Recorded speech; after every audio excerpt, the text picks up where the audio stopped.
Hey guys, welcome back to the What's Next podcast, brought to you right here from Live Well Massage Studios.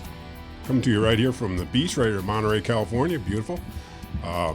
Pretty excited to have this next guest here. I've been trying to get this guy on for months and months. He's a traveling crazy man. Mr. John Prader. He was born in San Francisco, got a couple of sisters. I know his parents more than I know him, actually. Awesome parents. Back in high school, looks like you set some serious records in track. You went set records for pole vaulting and the 110-meter hurdles. Yeah, you've been obviously talking to my parents. I looked you up on the internet, man. It just goes on and on. It looked like you cleared 17-2, winning the Big West Conference. Must be in 2009. That's when you graduated, right? Yeah. Yeah. Those were some of my college ones. Were some of they? Yeah, so like in high school, I broke like Monterey County records, the Salinas High School records, and then some of the like Central Coast records for the high school sports leagues. And then I went to college in down south in San Luis Obispo at Cal Poly San Luis Obispo. And then when I was there, my first 2 years of going to college, I struggled a little bit in my athletic career. I still improved from what I was doing in high school. But it wasn't really until my junior and senior year that I really started to improve. And then so I ended up winning the Big West titles 2 years in a row, my junior and senior year. Broke the school record. My senior year was an All-American, went to nationals, went to all the regional meets and stuff like that. And then, yeah. NCAA, West Yes. Regional. Yes. In long jump also. You're all over the board, man. I don't think I was... Not for regionals, for long jump. I did well in long jump, but I didn't go to regionals for that. I really specifically focused on the pole vault when I went to college. That's what I got a scholarship for. I see. But I saw times on what was it, the 100-meter relay? For track and field, you may have seen those on jump. IAAF.org, which is like the international governing body. But they'll basically... If you have a profile there, they'll just put anything and everything that you've ever done, regardless if it's a good or it's not good. Right. So I'm not good at the 100-meter. I was not good at long jump. I was good in terms of I was okay at them. Sure. But pole vault was definitely the best event that I participated in. Yeah. Right. Yeah. That's what your mom's so proud of. She's talking about your pole vault and all that. Exactly. Yeah, and then traveling, and it looked like you majored in agricultural systems and management at Cal Poly? Correct, yeah. I pretty much went to Cal Poly, and I didn't really think about education too much. I really just wanted to pole vault and play sports. Right. I got a scholarship to go there, and a lot of my friends went there as well. But yeah, I realized because I was from Salinas, big agricultural town, Sure. And at the same time, my father had started a winery. I thought to myself, okay, when I'm done with college, I'm done with track, I'll probably end up back here in Salinas one way, shape, or form or another. So I probably should know a little bit about agriculture. Sure. So then I went that route at Cal Poly, which is also a big agricultural school as well. Yeah. It's funny. I was looking through the internet, and I found this one. The guy saying in 2019, he was so happy that he beat John Prader's. No, he tied your record. He may have, yes. He tied it. He didn't beat it. I think there was some... He was so excited. Yeah, so there was... My coach, Jesus Santos, he would coach... He became the guy to go to around here in Monterey County when somebody had somebody that was really showing a lot of promise. And so he started assisting the coach that was coaching that guy. And I would get calls every couple of weeks, just hey, this, and what are you thinking about this? And what are you doing for your training stuff? And I was like, okay, I can give you my stuff. But remember, Santos, we had a completely different type of training philosophy when I was in high school to where I'm at where I was at when I was 27, 28. Sure, right. Your body's different, your mentality's different, your technique's different, and a bunch of other stuff. But there was two kids that ended up getting really close. One kid, I think, like you said, tied it. And then there was another kid, I think, that actually was probably going to beat it, but then COVID had came in, and unfortunately it shut down all of his track season. Oh no. And I was, looking back at it, there's two sides of me. There's one side of it that's, I'm just shoot, I wish I could have seen how well that kid jumped. But then there's the other piece of me that's just I'm very glad that he didn't take that record from me. Well, 2009 to 19, that's 10 years holding that. Yeah, no, it was definitely still going. Yeah, exactly. Right. So who knows how long it'll stick around. And that was Salinas High School. That was the Monterey County record. Oh, that was the county. I see. Okay. Yeah, exactly. So I know a couple of them are definitely enshrined. Like leagues have changed, so there's that one's cemented into the history books and stuff like that. But the county record, that's the one that's up for grabs. Right on. Right. So, yeah. Get your name up in lights. Exactly. So what have you been doing? You just traveling around? I talked to your mom. She says you're over in Europe. You're over in, I hear you're in Texas. You're over checking out all the national parks. It's definitely a different lifestyle, and it's probably like it's a longer conversation. So the long story short is, for 15 years, I competed in track and field. Sure. That's from when I was 14 years old until basically I was 30 years old. I competed in track and field. I probably should have stopped earlier than 30, but it's one of those things where your mind is like, I can still do this, but your body's like, hey, let's stop this shit. Yeah. But in doing that, I had moved to Arizona after I came out of college, and I went to this private training facility. And while I was there in track and field, what most people don't know, I don't think, is that track and field is not every 4-year Olympic sport. People just think that it is because the Olympics are every 4 years, but things are happening every single year. And so you're going to track meets, you're going to qualifiers, you're going to world championships, you're going to international challenges, you're doing all these different types of events, and that costs money.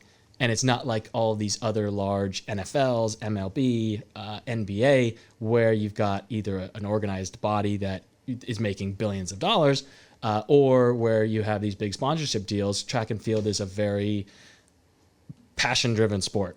So I see, right. People are, they're doing GoFundMes, they're working as valets, they're working in restaurants, they're doing anything and everything they can. Bartending, whatever they can do so that they can compete in this sport. Right. And pay for it. Sounds expensive. Exactly. I mean, depending on which aspect you're, in, the pole vault's very expensive. And then other sports in it, it's just literally like, hey, if you've got to get on a flight and fly to Texas from Arizona or Florida from Arizona or wherever, that's going to cost you a couple $100. Right. Then you got to stay at the hotel and you got to pay the meet entry fees. So basically the entire year while you're in track and field, you're basically working up to hitting qualifiers to be able to go to the national meet or to going, and being able to represent your country, whichever that ends up being, in these different world challenge meets. So for me, I didn't want to. It was a depressing story. I went to Costco to get a job and they basically declined me. They're like, sorry, your schedule doesn't work for us. And I was all depressed. And I was just like, what the hell? I couldn't even get a fucking job at Costco. But that kind of led me in this different direction where I ended up applying to a few different investment companies out in Arizona. Because I thought to myself, I was like, you know what? If I can't get a fucking job at Costco, and get paid to do this kind of stuff, I can afford to. I had a couple different sponsors at the time. I was like, you know what? I can afford to go and learn something, a skill, get some skills on my resume, so that when I'm done with track and field, I've got somewhere to go. Because I also saw that a lot of guys, after they're done with sports, they're a little bit lost, which is a whole other kind of funny, complex thing that we can kind of get into. Yeah, right. But a lot of them just don't know what to do because for so many years of their life, their identity is tied up in sports. With the horse blinders on. Exactly. You're focused in on Olympics or whatever you're shooting for. One thing, right? You have all this ambition and dedication and focus and concentration into one goal. And then once that goal is gone, all of a sudden you're like, holy shit. What's next? What am I supposed to do next, right? So anyways, I ended up working at this private equity company because I had the ag degree and I had a good background in engineering as well. I got a job at this private equity fund that we would go out and we would buy land and we would develop it into farmland, and then we'd take that farmland and we would be owner-operators on it, or we would sell it to a bigger institution, a pension fund, a foreign national body, hedge funds, you name it, somebody bigger than us. In that process, I was just an engineer in the very beginning for about a year and a half, but then my direct boss, he was the acquisition and development guy. And so because I would work with him on the engineering stuff, one day I saw him doing all the acquisition stuff, and my family, my father and his father's father, everybody on my dad's side had been in real estate their entire life. Really? And so I was looking at how he was doing everything, and I thought to myself, I was like, this guy's doing it wrong. Like, oh, really? You're not doing it correctly. Like, you can find this information in a much different manner. And I remember him just like looking up at me and being like, you know how to do this? Like, you know a better way to do this? And he's at the point in his career where he's like, I don't want to deal with this shit. This is tedious. This is annoying. I don't want to go to the county. I don't want to do this and that. So here's me, 25 years old, and I'm just like, I'll do it, dude. You know? So he wasn't like, you little whippersnapper. No, exactly. He was just like, come on in. He was like, you know what? If you want to handle it, you can handle it, you know? Right. And I didn't have a ton of experience in that, right? That was my first real job, really. And anyways, but I was like, you know what? I'll figure it out. I know I'm going to figure it out. Right. One way or another, I'm going to figure it out. Yeah. So anyways, all of a sudden, I started doing all the back-end acquisitions, and then a really big opportunity came up where they were like, hey, if you want to be point on this, basically a 10,000 acre acquisition project that we're working on, it's yours. And I sat there and I was like, holy shit, this is a break. You know, serious. And I was 25 years old at the time, and they put this bonus contract in front of me, and they're like, hey, if we can do X, Y, and Z, this is how much money you're going to make. And at that time, it was, as a 25-year-old, it ended up being a bonus contract of like $130,000, and I was like, that's a lot of fucking money. Yeah, right. And I mean, it still is a lot of money. Sure, right. But anyway, so at the time, I would be training in the mornings from like 7 a.m. to 12 in the afternoon, and then I would go into work.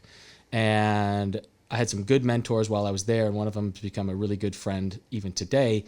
But I learned all these really interesting things from these guys that were living this much, much different life. And I was like, this is more interesting than kind of...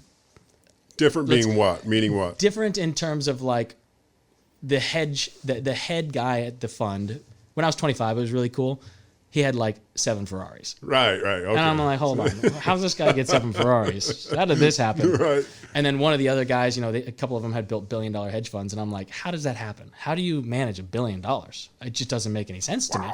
And so like I would be sitting there, and these different investors who were investing into the fund would come in. They would sit down, and everyone would talk about their stories. So one guy would say like, I only invest my money unless I can get 10x on it. Sure. And I'm like, hold on. How the fuck do you get 10x right. on your like? And we're not talking about like, oh, I bought some Bitcoin at that point. It's like, oh no, I bought the land behind the Hollywood sign, and then we litigated the shit out of the county. Oh, no kidding. And we forced them to basically take us out before we ruin the Hollywood sign. So like weird stuff, very weird, odd things. Sure. So anyways, I would just absorb all these conversations that these guys were having, and I was just a little fly on the wall, just being like, where the fuck did I end up? And who are these people? How are they doing this kind of stuff? So anyways, kind of coming full circle, I realized after being 2 years there, I had completed the 10,000 acre acquisition, and I was at this point 27 years old, and I was like, okay, I still have this dream of being an Olympian, and I want to see that out. Still young enough. I'm still young enough to do it. But simultaneously, I'm realizing if I want to be these guys, if I can't be an employee. I have to have I have to start my own business. Right. And they had all talked about, when they were employees and then making the jump, as they would call it. They all were like, yeah, like most people will fail, but at the end of the day, like you've got to try. So at 27, I realized I was like, shit, it's either now or never. And so I jumped with the idea of, okay, I'm just going to go 2 years of just doing track and field, close out that chapter of my life, and then I'm going to start a hedge fund. Start a hedge fund, start an investment company, start some type of business in real estate. And I had a couple ideas at that time. But anyways, I went for 9 months. Myself and my girlfriend at the time, we basically were just like, fuck it, let's go travel. So we were traveling around, and I got absolutely depressed. Really? Because I just felt, when I look back at it, I realized, I'm like, oh, I went from this really high, it was high stress. Sure. But like massive growing pains to figure out how to assemble this 10,000 acres from all these different landowners and piece it all together. And like, there's a bunch of backstory of like, had to go to like junkyards to negotiate with people, and had to freaking fly to, Texas to negotiate with people, find people through like different manners, like private investigators to track these different heirs of families down, to all of a sudden doing nothing. Wow. And so like, I just go from this like very stimulated 2 years of my life to doing nothing. Just like I'm on the beach in the Bahamas, like, oh, this is nice, but like my phone's not ringing. I don't feel like I'm providing any value to anybody, to the world. Nobody needs me. And I just didn't feel good about it. I just needed to be doing something. So then like 9 months after I left that firm, I was like, you know what? I've got this idea, and I need to start working on it now. Not you 2 went back years. to them and said that? No. For myself. You just, okay. So the first business was basically just a real estate brokerage, because what I realized was all of these people that I would, for example, in assembling that 10,000 acres, I would find the owner through a variety of different methods.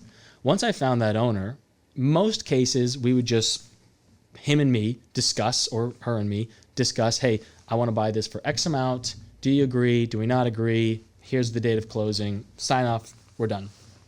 50% of those people, they would sit there and say, okay, I want somebody on my team to review this, whether that's an attorney, or most of them would just go get a real estate agent, right?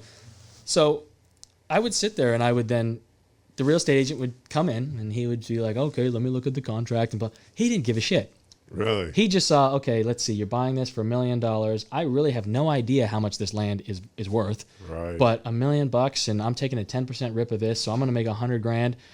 Okay, yeah, this looks good. And he'd slide slide it over to the seller. They sign it, and I was like, this motherfucker just made $100,000. Right. He didn't do anything. I just did all that work. He didn't even read the whole contract. He didn't read it. He didn't do anything. And it wasn't just one broker. It was like 7 different brokers in varying different amounts, right? This guy just made $10,000. He made $20,000. He made $30,000.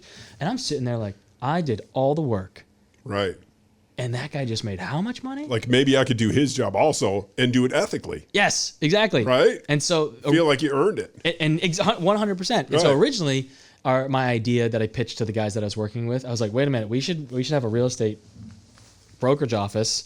Sure. And at least we take half of the fee. Mm-hmm. So he's getting his fee, but we're getting half that fee because we're representing the other side of the buy side. Right. That ended up being a difficult situation because then we have like conflict of interest because we have investors on one side, a bunch of other stuff. So it kind of turned into a lot of issues that weren't necessarily worth kind of going through the troubles. See, right. So when I left, I was like, oh wait, I should just be brokering properties. I don't even need these guys because Right. if I'm gone from them and I just do this and I just focus off land, and that's what I realized. I realized all these brokers didn't understand land. Right. They would just look at it and then they'd be like, yeah, it looks good. And from your family, you knew land. Not that I knew land. I figured estate. out, I just understood real estate Okay. more. Now I realize how much I didn't know Sure, then. right. But at the time, as a Make it till you make it. Exactly. At 25, I was like, I fucking understand it. I got it. I got this. So I started this brokerage, and I initially I paid a broker to rent his license because I didn't want to go to another brokerage house where you've got a team lead and he's the rainmaker and he gives you a lead and you pay him. He gets 50% of the commission. You get 50% of the commission. You did all the work. Right. So instead I was like, okay, I'll hire a broker. I'll pay him $750 a month. And then that's all he gets. If I close a deal for $100,000, I'm going to get $99,250. He got a $750 for the month kind of a thing. Right. If I make $10,000, he's still only getting the fixed amount. Yeah. But if you make nothing, if I make he's nothing, still making money. He's still going to make money, right? Right, regardless. He is. It's not a terrible way. He doesn't want to do anything but collect a check, What? So anyways, I did that, and what I realized very quickly was that at the time, and this is like 2017, nobody was in land at all. Because once again, either A, if I was a real estate agent, I would be thinking to myself, I can sell a house and make $4,000, and if I sell one a month, I've made a decent amount of money to live in Arizona. So I realized nobody's helping sell this land. And so I sent out this marketing, very targeted marketing I got a list that had everybody in a specific county in Arizona who had owned the property for over 20 years that lived out of state. My thinking was, you've owned it for over 20 years, you live out of state, you don't give a shit about this thing. Right. You are emotionally detached. Yeah. All you see every single year is your property tax bill. The tax bill. You see the tax bill. Which is a negative. Which is a negative. And so at that point, I sent those out, and I got this massive response. And so, as a listing agent, that's what I realized in the brokerage world. It's all about being a listing agent because every listing is like an asset. And once you control the asset, you get paid no matter what happens. And that's what I was realizing all these land brokers were doing. Right. They were amassing listings, and then they were just sitting. Just sitting there waiting for little people to sell them off, and they're just... Exactly. Waiting for the buyer broker to come in and say, this is a piece of land. Right. Buy it for the long term, blah, blah, blah. So anyways, I ended up amassing like 80 listings very, very quick. Holy cow. Like within 60 days. What? And so I was like sitting there being like, whoa, this is crazy. Like, yeah, what would you wish for? Exactly. And it was one of those things I'm like, in my head, I'm like calculating, actually on a spreadsheet, I was calculating like, holy shit, I now have future income, if these are closed, commission values of $200,000, right? So you're just going from being a salaried employee to all of a sudden being like, whoa, wait, if I get more listings, that's more opportunities to make money, so on and so forth. The one thing that I didn't know at the time was how long did it typically take a piece of land to sell back in 2017, which ended up being about 9 months. Yeah. So when I first got the listings, I was all excited. Sure. But then I went through this period of like, nothing's fucking selling. Right. You get a couple offers here and there from some tire kickers and stuff like that.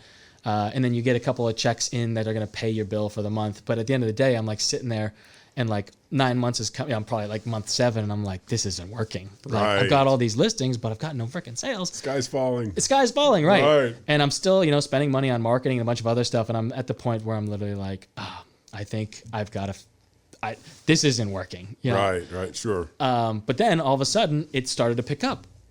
And then literally at 9 months, and then when I look back and I look at the information of the market, I'm like, oh, the absorption, like literally it says average days on market is typically right around 9 months at that time. And I was like, oh, I could have just understood that, but that wasn't something I understood at the time. So anyways, then I went through a period of like 4 months where everything was incredible. And then I got into a situation where my previous, the fund that I had worked at before was hearing all this chatter about, holy shit, have you seen what John's doing? And this was a good lesson for me at the end of the day. It ended up, I lost money off of this, but ultimately I got into a new business, a new brokerage business with my old partners because they had some ideas and they were doing some different things. They were buying like $300 million worth of property in California. This is why I ended up figuring out about the conflicts of interest. Sure. Long story short, it got to a point where we recombined ourselves. I was the only operating partner, and I had like 5 kind of very passive partners that their end of the bargain never ended up working out because we couldn't figure out how to get the commissions from their side into the business without conflicts of interest and a bunch of clawbacks from their investors. I see. So the whole thing while I was doing the brokerage, it was exciting, but I was working a ton. Yeah, sure. It's like, if you're in real estate brokerage or if you've ever done it, you realize you're on call 24/7, 365, Saturdays, Sundays, every minute of the day. Yeah. And when somebody asks you for something, they want it now. Sure. So I was just getting like really worn out. And I was like, you know what? Like this was exciting in the beginning, but I'm just getting to the point that I'm like, I'm actually not in control of my income still. Yeah. And I need to be in control of my income. And if I want to be going places, I want to be able to relax when I'm going there instead of being like, oh shit, I got to send that something to this person or something to this person. I got to follow up with this person. There's no way to clear your mind. There's no way to clear your mind. There's no way. You're always holding something, right? Right. And then so the final straw was there was this deal that I was working on for 6 months, and it was a huge deal. The sale price was $42 million. I was going to make $400,000 if it sold. We had the seller's signature on the mark. Right. And this is also huge from a standpoint of this is the biggest deal that I've ever put together. Course. Right. And I'm like, I'm 20. Shaking in your space boots. I'm 28 years old. And I'm like, I'm about to make $400,000 off this fucking closing. Are you serious? And I'm like, we've been working on 6 months for this thing. So anyways, seller's signed. I send it over to the buyer and the buyer says, hey, we made a mistake. And I was like, well, what do you mean you made a mistake? And they're like, we didn't realize that the power line going through the property that we're going to use, we were selling it to a solar company, was owned by a federal agency, not a private entity. And I said, we literally told you that the first day, the first phone call we had. No. And they're like, no, we do remember that. But the person that wrote the notes down, it was an oversight. And so they continued all the oversight, bro. Massive Holy oversight. Shit. Like we had just spent 6 months, and then the family that owned this property is one of like the wealthiest families in Arizona. So here I am thinking like, this is my big break. Oh, exactly. Like this big wealthy family, they don't only own stuff in Arizona, but Idaho and Texas. They were the buyers or they were the sellers? Right. Oh, okay, yeah. But it's also the fact that if you do one good deal with a family like that, everybody else now trusts you. Right. And I had gotten everybody else too. Everybody else. Right. And so I had gotten other listings based off of, I was like, oh yeah, I'm listing the Legacy Ranch. Yeah. That's me. Sure. And we have it under contract. And we have it under contract for, don't tell anybody, but $42 million, you know? And so it was one of those things where all of a sudden they're like, we can't continue because it'll take us 3 years to get through the permitting of this electrical line. Oh my God. And so right there, I'm like, I just spent Gotta be kidding me. 6 months of my life doing work that I'm never going to get paid for. Right. This is awful.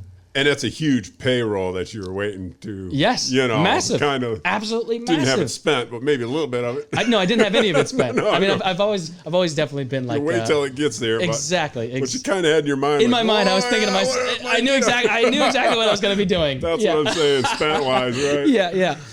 So at that point, I realized I was like, you know what? I've got to figure something else out that gives me more freedom, that gives me more autonomy, that I'm more in control. Because the other piece of it was there were other deals closing at the time. But let's say we would get an offer. Let's say a property was worth $50,000. Yeah. Let's say we got an offer for $48,000. I would give that to the seller, and the seller would be like, let's counter for $50,000. No, let's just sell it. Right, no. It's $2,000. Like, you own this. What are you doing? What are you doing? Why are you giving up $48,000 for $2,000? Oh. And what if they say no? And exactly, what if they say no? You're right? Blow this whole deal for $2,000. For $2,000. And it was the fact that sometimes it would be inconsequential amounts of money. $250. Oh, you're kidding me. $500, right? And you'd be sitting there and you'd be like, look, I have done this hundreds of times. Your first offer is typically going to be your best offer. If it's within 10% of the list price, we should take it. Right. Because if we look at market statistics, the average sale to list ratio is 90%. And so I'd be like, don't think that the price we're listing for is the price we're going to get. Think of it as a range, right? If we're listing for $100,000, right, we're looking for 90 to 100,000, and that's our sell box. Right. If you need the 100, let's list it for 110. Right, exactly. But at the same time, most of these people, but then they'll go. They'll be like, well, let's go for 150. No. But you're like, if you want to do 150, then we're going to be here 4 years from now.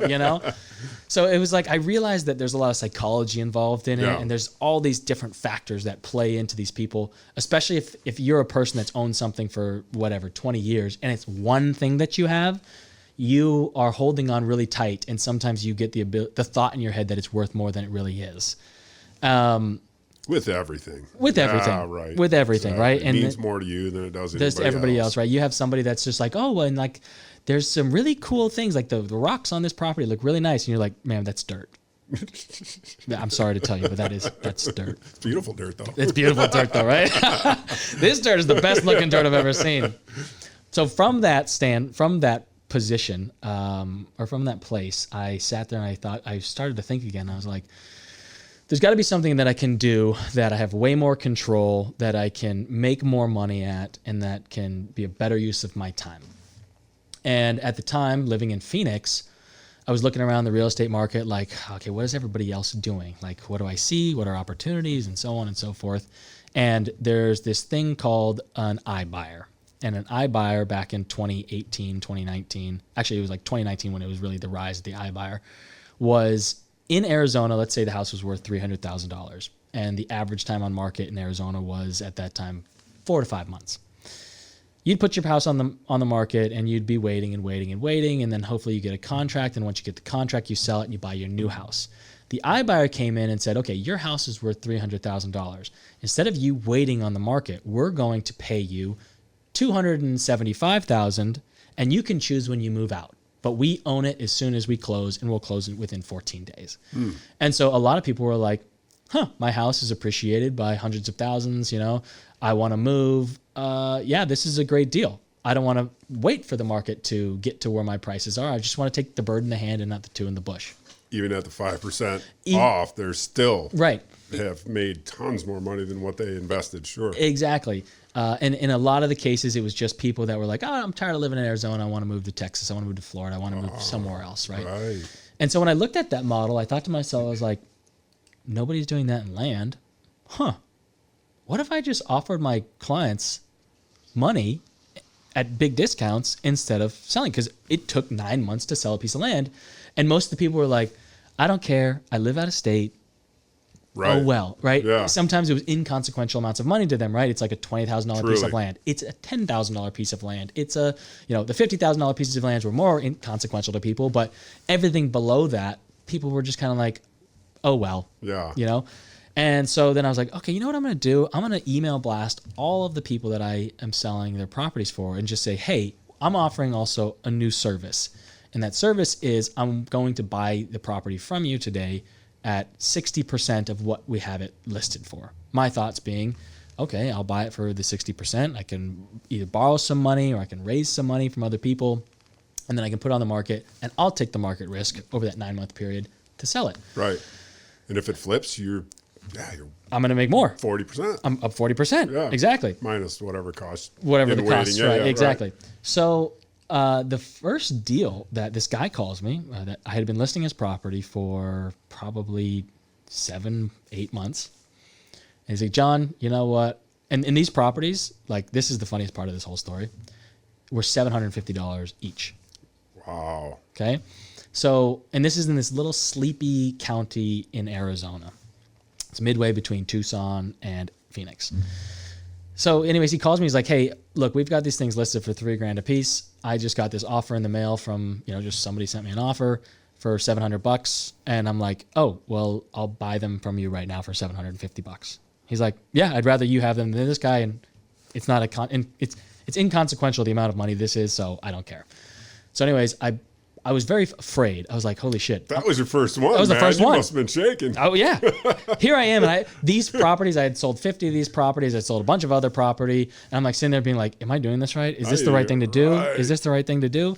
So anyways, I ended up buying these 3 properties for about $2,200 in total. Talk about having some skin in the game. Right, exactly. Wow. And that's when I realized, I was like, holy shit, I don't know a lot of things. I had gone through probably 100 transactions already, but now like when you're actually in the driver's seat and it's your money, yeah.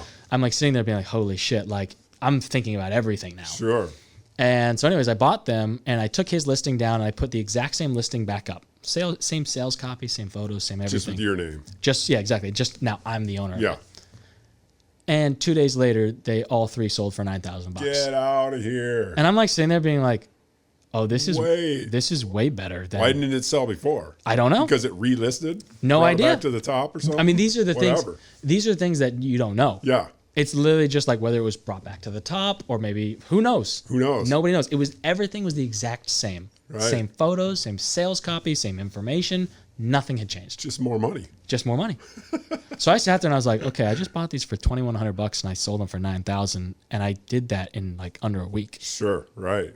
How the hell do I get? How do I get more of these? Yeah. Right. How do I? Right. So then I was like, okay, wait a minute. He said that somebody sent him a letter, and so I called him and I was like, hey, can I see the letter that the guy sent you? Yeah. He sends me the letter, and then I remembered when I was at the fund, these guys would send us these letters that were ridiculous offers. Sure. We owned thousands of acres. We owned like 20,000 acres in Arizona, and they'd be asking to buy 40 acres from us for $1,200. Really? And it's like, dude, that property is worth $10,000 an acre. Right, like, right. Go fuck yourself. Yeah, serious. So anyways, I was like, wait a minute, what in the hell is this? You know what I mean? Like, what are these people doing?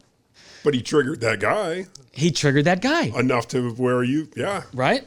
And so I was like, okay, wait a minute. Okay, so he sent out this mailer. It just has a price on it. And, how many other people are doing this?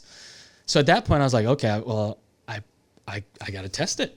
I probably got to test it. Like I made $9,000 here, so I can take $500, $1,000, right. And I can do some marketing with it. So I had these 2 areas that I knew what the property values were. And I was like, okay, like I'll send it out with my normal, I'll list it or I'll buy it for this dollar amount. And because at that time I literally had just told the people that I had listed, hey, I'll buy it for this much after they called in from a brokerage one. But this time I was like, no, I'm going to give them 2 options on the piece of paper. We'll list it for this amount or we'll sell it or I'll buy it for this amount. Right. So I send those out, and then I get this guy, and he calls me, and he's like, hey, I own 8 properties in this county. Right. I got your offer, and I'm I'm accepting your offer. Oh, really? And I'm like sitting there like, shit, like, okay. I gotta fund this now. And exactly. And it was like $10,000 for these 8 properties. Oh, wow. And Not that much. Not that much, yeah. but I'm sitting there and being like, okay, I don't have that. I just got 8. Yeah, so. exactly. Right. And I spent some money on marketing and I owe some money for taxes and I got to pay my fucking rent. Yeah, right. So I'm like, fuck, how am I going to do this? So anyways, I called a friend and I was like, hey, I've got this deal. It's 8 properties. The 8 properties underneath, if we can sell them within the next 9 months at the market value, what they are today, the value is like right around 50 to 60,000. But I need 10 grand to buy these. And he's like, okay, I'll give you the 10 grand and I'll lend you the money on it at 6%. So I'm like, oh, deal. Let's go. Yeah. So anyways, not the best percentage, but it's not, hey man, that's a good percentage. At the end of the day, right? it ends up being pretty fucking good. So anyways, I buy those properties. It takes 2 weeks to close. I list them on the market, and within 15 days, I sold them all for $80,000. Oh shit!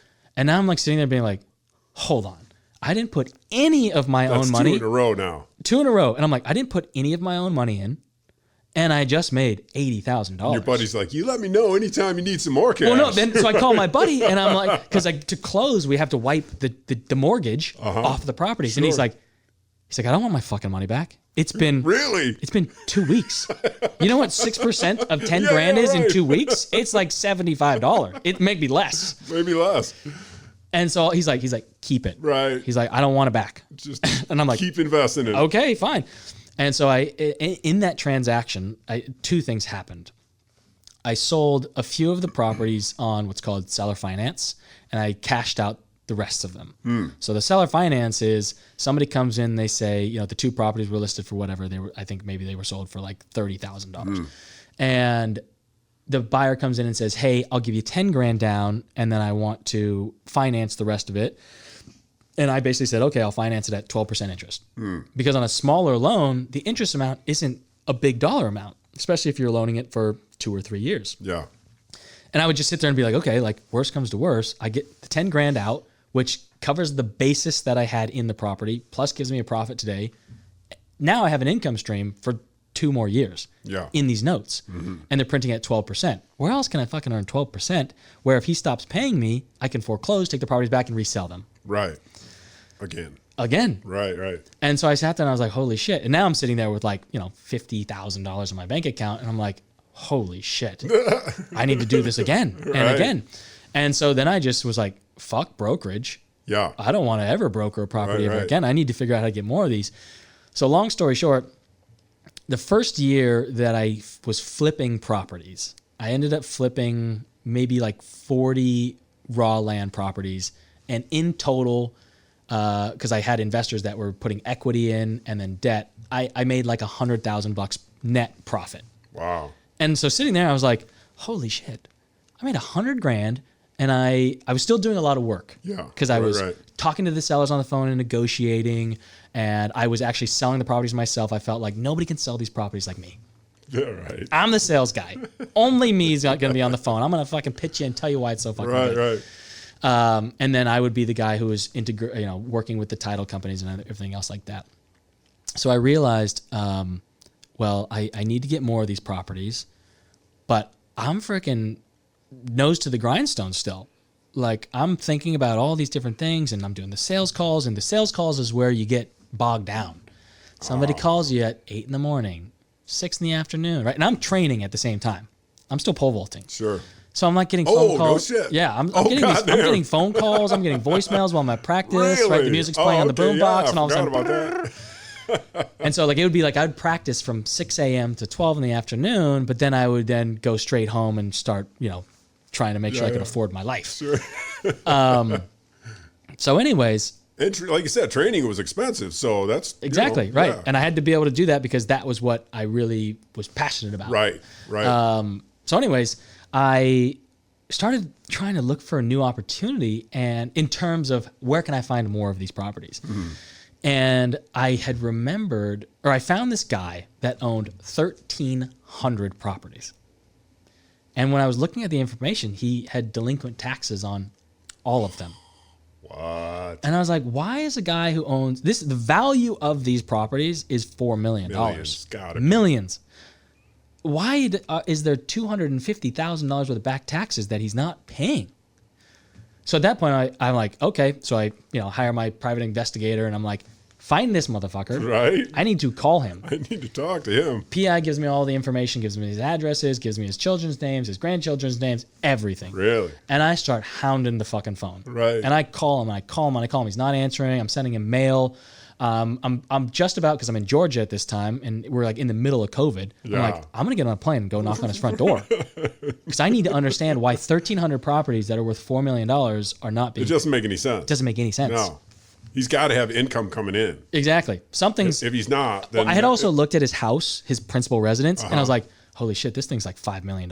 Oh, in Arizona. I thought you were going to say it was in shambles. Right. No, it's in Arizona. A $5 million house is a massive house. Oh, right. Right. There's California like rich, and then there's Arizona right. rich. And so it's one of those things where I was like sitting there thinking to myself, I was like, something's weird. This guy does not care at all. There's something going on about these 1,300 properties. Yeah. So I finally, after calling everyone in his family and sending everyone in his family, I was very persistent. Sure. That's what he calls me. I get a random call out of nowhere, and I see it's a 480 number, and that's Arizona number, and I'm like, hello, this is John. He's, tells me his name. He's like, hey, I'm calling because my family is sick of you calling and leaving the voicemail. And I told him, I was like, well, you can't say that I'm not persistent. He's like, that's the only reason I called you, because you're persistent. And he's like, so what can I... He wasn't mad or anything like that. A little perturbed, maybe. He was just basically like, what the hell do you want? He's like, so many people have wanted to buy these properties from me, and I don't care. Right. So I basically told him, I was like, look, I just need to understand what's the story here. Right. What is happening with these properties? And then he goes into this whole story. He's owned them since 1960. He's been in these legal battles. He's been fighting against them. And then we get to the kit and caboodle, or the best part of the story, which is that in 2007, he actually sold like another 3,000 of them to somebody else and made $20 million. Plus, he had a development company and a CPA company, and he had all these other companies. He had so much money, he didn't give a shit about this $4 million. Kidding. And I'm sitting there being like, dude, one man's trash is another man's treasure. Serious. So I sit there and I'm like, I have no idea how I'm going to figure this out. But I was like, I will give you $250 a lot, plus pay all the back taxes. I will buy every single property from you, right? It ended up being, something like $500,000. I didn't have $500,000, but I was like, I'm going to figure the fuck out. I can show somebody. Somebody's got to have $1 million. Somebody knows. I know enough people that know real estate that if I show them we invest $500,000 and we get $4 million, they're going to be, let's do it now. Even if you have to wait a couple of years. Even if we have to wait a couple of years, right? So anyways, he's like, you know what, John? Okay, of all the people that I've ever come into contact with, send me the information and then let's talk in a week. So I literally am like, out of Dodge. Holy shit. This is my break. This is real, This is real. This is happening. This is fucking happening. So I hang up the phone and I'm like sitting there in my room and I'm like, oh my fucking God. I'm shaking. It was just like $4 million fucking dollars. Right. Like, so I run over to my computer. I write up the purchase contract. I put all the information together. It's like, it's like 4 in the afternoon at this time. The USPS store closes at 5 o'clock. So right. I'm like, I need to get this overnighted out now so it shows up tomorrow. And then we have a conversation, not next week, on Friday this week. Right. It's like, it was like a Tuesday or a Wednesday, right? So anyways, I put the stuff together. I like proofread it myself. I probably had some mistakes in there because I was literally just like, holy shit, fuck it. I don't care. We'll do some revisions in the future. Right. I think everything's good. Right. Put it inside of the envelope and I freaking take it to the USP office, shove it in the bin. And I'm like, this needs to get out today. So anyways, it gets sent out. And then on the Friday, I'm like looking at the tracking information. It shows up the next day right on time. I'm like, okay, I'll give him till Friday. Man, this motherfucker is persistent, He's man. real. Friday comes around and I'm like, okay, I'm not going to call him in the morning. He'll give me a call. I'm going to wait till the afternoon. If he doesn't call by the afternoon, I'm going to call him. Right. So 4 o'clock rolls around my time. That's Arizona. It was like 1 o'clock in the afternoon. I was like, it's after lunch. He's read it. He's not doing anything else. I'm calling him. I call it, goes to voicemail. Hey, I saw that it's been delivered. Let me know your thoughts. Had a chance to look at it. Exactly blah, right. Blah, blah. Talk to you soon. Okay, he doesn't call. I'm like, I'll give him the weekend. Monday rolls around. 4 o'clock in the afternoon. I'm like, it's 1 o'clock in the afternoon. I'm calling him. Right. Call him again. And I'm like, okay, here's another voicemail. And I'm like, is this guy going to stiff me? No way. Is he just not going to respond? So maybe he didn't look like what I wrote. Right. Oh, no, maybe. I was just like, just let me talk to him. Yeah. I just need to talk to you. What's going on in his brain. So I tried to call this guy for another 7 days. Oh, my God. Every day. sometimes multiple times. I'm like, if you thought I was persistent then, now I'm really persistent. You literally just hooked me. I'm fucking hooked in. Even you if told me to send it to you. Even if I have to pay you $1,000 a lot, the value's there. Yeah. So at this point, I'm like getting like, fuck this. You're about ready to jump on a plane. I'm ready to jump on a plane. I'm ready to do something. And I'm just like sitting there being like, what can I do? What can I do? What can I do? Like, what have I learned? Who can I talk to? What have I read? Like something right here. It's like this deal is here and he doesn't want it. How can I have it? Right. How can I get it? Around him. What can I, and I remember there's a book called Rich Dad, Poor Dad. Sure. It's like, a lot of people, that's like their entry into real estate or financial education. Right. And I had read that book when I was like 24 years old. Did you? And there's one chapter, and it's specifically about Arizona, which talks about it's a tax lien, what a tax lien is. And a tax lien, for people that don't know what a tax lien is in some states, about half of them, the government, if you don't pay your taxes, the government then starts accruing interest on it. And after 2 years of accruing interest on it, the government says, we need money to run our fire departments, our police departments, our schools, and all of our other operations as a public entity. And so they sell those delinquent taxes to investors. Right. And I was like, wait a minute. And I know that in Arizona, after certain periods of time, you then can buy those taxes, and then after another certain period of time, foreclose on the properties and get them. So I was like, well, I don't want to be a dick. Right.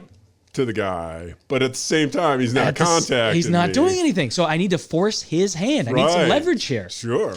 So I was like, I have no idea. So I went to my library and I was like, where's that fucking book? I found the book. I read the chapter again and I was like, okay.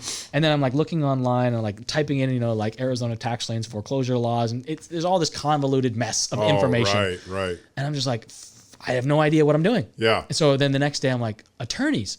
I got to call attorneys. Right. So I call these different attorneys. In that area. Yeah. And I'm just asking them questions. I'm like, how does it work?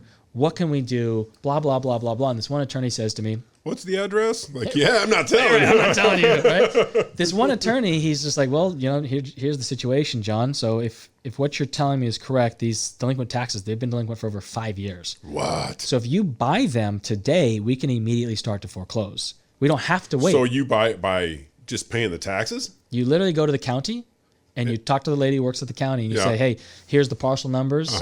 She gives you the receipt or the invoice for the delinquent taxes, and then you personally buy them. By you buying those delinquent taxes, you now have basically a lien on the property. So you don't own it. You just don't own it. You're a debt holder. That percentage right. of. So and you're superior to all other debts. Right. Mortgages, mechanic liens, judgments, everything. You're taking the place of the government in the capital stack of a piece of property. Right. And so you are the highest superior holder of interest in that property. Even though on one hand, it's like you don't want to piss the guy off. Yeah. But at the same time, I got to lean on your property, man. Right. You can be as pissed as you want. You got to pay me. Exactly. You got to do something. And so the other interesting thing about this business is that if you buy them in a certain fashion, which is over the counter, in Arizona, you earn 16% on your money. So let's say I buy a tax lien. You lost me there. Tell me again. Okay. So when somebody doesn't pay their taxes and it becomes delinquent, the county immediately begins charging the homeowner or the property owner 16% interest on whatever they owe on their taxes. Oh, really? So if they owe $1,000, they owe $160 a year to the government. In Arizona, after 2 years, it goes to auction and it goes into a reverse bid. So what that means is that the bidders, the investors, say, I'm willing to accept actually 4% on my money instead of 16%. That's better for the landowner and property owner. So that investor will win.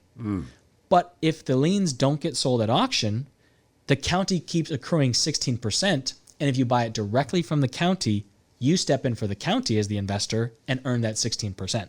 Nice. So I sat there and I thought to myself, I was like, okay, I can buy all these back taxes.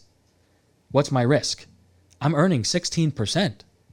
So where am I going to earn that? Wait a minute. Holy shit. At the same time, I'm still thinking like, where the fuck am I going to get $250,000? Yeah, right. Well, details. That's details. I'm going to figure that out later.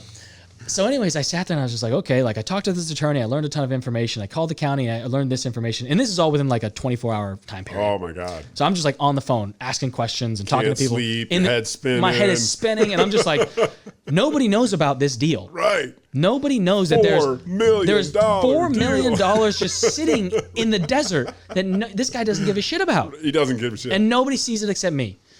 And so anyways, at that point I was like, I got to buy it. I got to buy something. Yeah. Because I don't know where I'm going to get $250,000, but I don't want to tip somebody off of $250,000. Somebody that I would go to and be like, hey, do you have $250,000 that you want to, invest? Yeah. Oh, I could just buy the whole thing. Because you can go to the county and just buy it. Really? So what I did, I was like, okay, you know what? At that time, I had some other deals going at the same time, and I had like $20,000 left in my bank account. And I was like, I'm going to buy $18,000 worth of these back taxes. Right. And I'm not going to tell anybody. I was thinking that. I'm not going to tell anybody else. Whatever I got, I'm just going to buy it. Because the returns, if you put it on a pro forma, you ended up making, if you foreclosed and then sold them all even piecemeal, you made 800% on your money. So you turned 18 grand into like $180,000. Oh my God. Something stupid. Yeah. So I sat there and I was like, okay, I'm going to buy these. I'm not going to tell anybody. So I bought them and I ended up getting 47 liens of this guy's properties. And I initiated the foreclosure. But then I was sitting there and you can go through like different websites that are public websites and you can see other people that have also bought the tax liens. And I was like, I would see on different days, some of them getting picked off. And I was like, holy shit, other people also see this. I need to ramp this up. Right. Once you made the initial purchase, then people are like, hey. Right. And so all of a sudden I was like, oh shit, okay. I don't want to alert, the big guys, so to speak. But at the end of the day, how am I going to control this? So then I called one of my good buddies and I was like, okay, look, here's the situation. I don't know if the market will take us putting 45, 100, 200 properties on the market. But what I can tell you is that even if we have to hold these for 20 years, the average return on annual is going to be like 40%. Dang. Even if we wholesale these things, we're still tripling our money. Exactly. And I was like, I don't know all the steps still. Yeah. Because I'm still in foreclosure, my first foreclosure of this thing. But from what the attorneys have told me, this is like bread and butter, very simple, filing paperwork. These two attorneys at the time that I was using do 80% of all these foreclosures. So I'm competent and I trust them, but I just don't understand the whole process yet. Right. I know enough, but I haven't gone and experienced it. Right. So my buddy's like, I had done some deals with him already where we had turned like 5,000 of his into 17,000. He's just like, let's fucking do it. Yeah, right. He was working in tech sales and he was just like, I don't care. Let's do it, right? So we ended up buying like 45 tax liens for him. And then I called a couple other friends and we ended up, picking off basically 50 for another friend, 40 for another friend, 65 for another friend, 67 for another friend. And they were all like, maximum $25,000, call it investments at a time. But they had these crazy rates of return. It was literally like 7, 8, 900%. And what I would do is I would say like, I'm going to handle everything. Yeah. You're literally just putting up the money and you're the investor and I handle everything else. And we split the profits 50-50 on the backside. You get all your money back in the beginning. And as soon as we hit profit, then I get half and you get half. And they were just like, that's awesome to me. They're making good money. They're still making 300% on their $25,000. Yeah. It doesn't, and we're talking about a time frame of like 6 months. Wow. So anyways, at this time I had basically gotten to the business where I had hired a sales guy. He was selling all the property. I no longer had to talk to people. There was one person I had to talk to, the county, the county government. And this guy, the old guy, I was just like, he's going to call me. He's going to be pissed off. I'm technically suing him. That's what I was kind of thinking. It's like you went behind his back and scooped him. It's like, whatever, I got to do it, but I'm going to do it. And I just kept thinking to myself, like, what's he going to do? He's going to tie us up in litigation, and all of a sudden all my investors are going to be tied up in litigation, and like all this fear was just. Oh, exactly. And I was just like, well, wait, but like I'm still earning 16%, and like this is in law. Even if he hates me. In law, he has to do something. If we're already in the lawsuit, the law says that he has to pay my attorneys. So I can't lose. Right. I can't fucking lose. And I kept just thinking, like, where do I lose? Like, I know. And the only place that you can lose in this business is you don't sell the property. Right. So I was like, wait, but then I just own a bunch of property. Exactly. I was like, wait a minute. Is that a loss? I was like, is that a loss? Right. And I was like, okay, so then I don't pay, then I have to pay the taxes every year. Oh, wait, I know what the process is for people getting foreclosed on. I have 5 years. Exactly. So within 5 years, I'm going to figure out how to make some money out of it. Right. So anyways, in that first year, we, between my investors and me, and basically me managing everything, flipped 565 properties. And it was crazy. It was the middle of peak COVID craziness, speculation, risk. I mean, we would put these properties on the market, and within one day, 45 properties gone. Really? And I'd be sitting there beside myself, just like, oh, we just made $300,000. How'd that happen? What the, and I've got friends that are talking about their Bitcoin, and I'm like, turn it into real money. Dude, give it to me. Like, I was like, you just had your Bitcoin coin go from 20,000 to 70,000. Like, make that real and go buy real estate. Go buy a condo in Arizona at 3% interest rates, and then cash flow that thing at whatever. Really? $750 a month, because I was like, Bitcoin's going to zero. These other valuations are going to come down. I was like, I would tell my investors, I was like, this land market that we're in is not the land market that I started off in. This is going away. Right. So we're not countering. If somebody comes in and they're like, oh, we want to buy your property, and all these properties were like anywhere between $5,000 to $20,000 that we would sell. Yeah. That was like the bread and butter zone. Just unfinished, It was a combo of undeveloped lots and then developed lots. Oh, I see. So the developed lots, I would like bundle those up and I would assemble them and I would sell them to like publicly traded home builders. So they were improved. They had the electrical running through and everything. Exactly. And then there were other ones that were more of like, hey, these are, subdivisions in Arizona that either haven't been built on yet or people are encroaching upon, for future development kind of a thing, or the water line's at the road. So who wants to be the first guy to start putting the water line up and up and up and up and up? I would just tell my investors, this is not normal. We don't want to own these things. We don't want to hold them. We're trying to take $1 American and turn it into $2 American. We're making an investment to make more US dollars. And if we're getting offers that are, let's say we have it listed for 20,000 and we get an offer for 18,000, we're going to leave some meat on the bone for that guy. I want him to be like, I got my offer accepted. Cause why? Cause we got into that property for $3,000. Serious, dude. So it's one of those things I'm just like, we don't want to own any of these things. Right. And so it was one of those things where first year we ended up selling in the foreclosure business 565 properties. And I want to make sure that people understand, like, because there's a connotation about the word foreclosure. Mm-hmm. Everybody that we foreclosed on, it was all land. So we're not kicking people out of houses. Right, I see. And the other really fascinating thing, because I sat there to myself and I'm like, why is nobody buying land? And why is nobody stopping the foreclosures? Then I figured out, I was like, wait a minute. Everybody who owned these properties has passed away. Oh, really?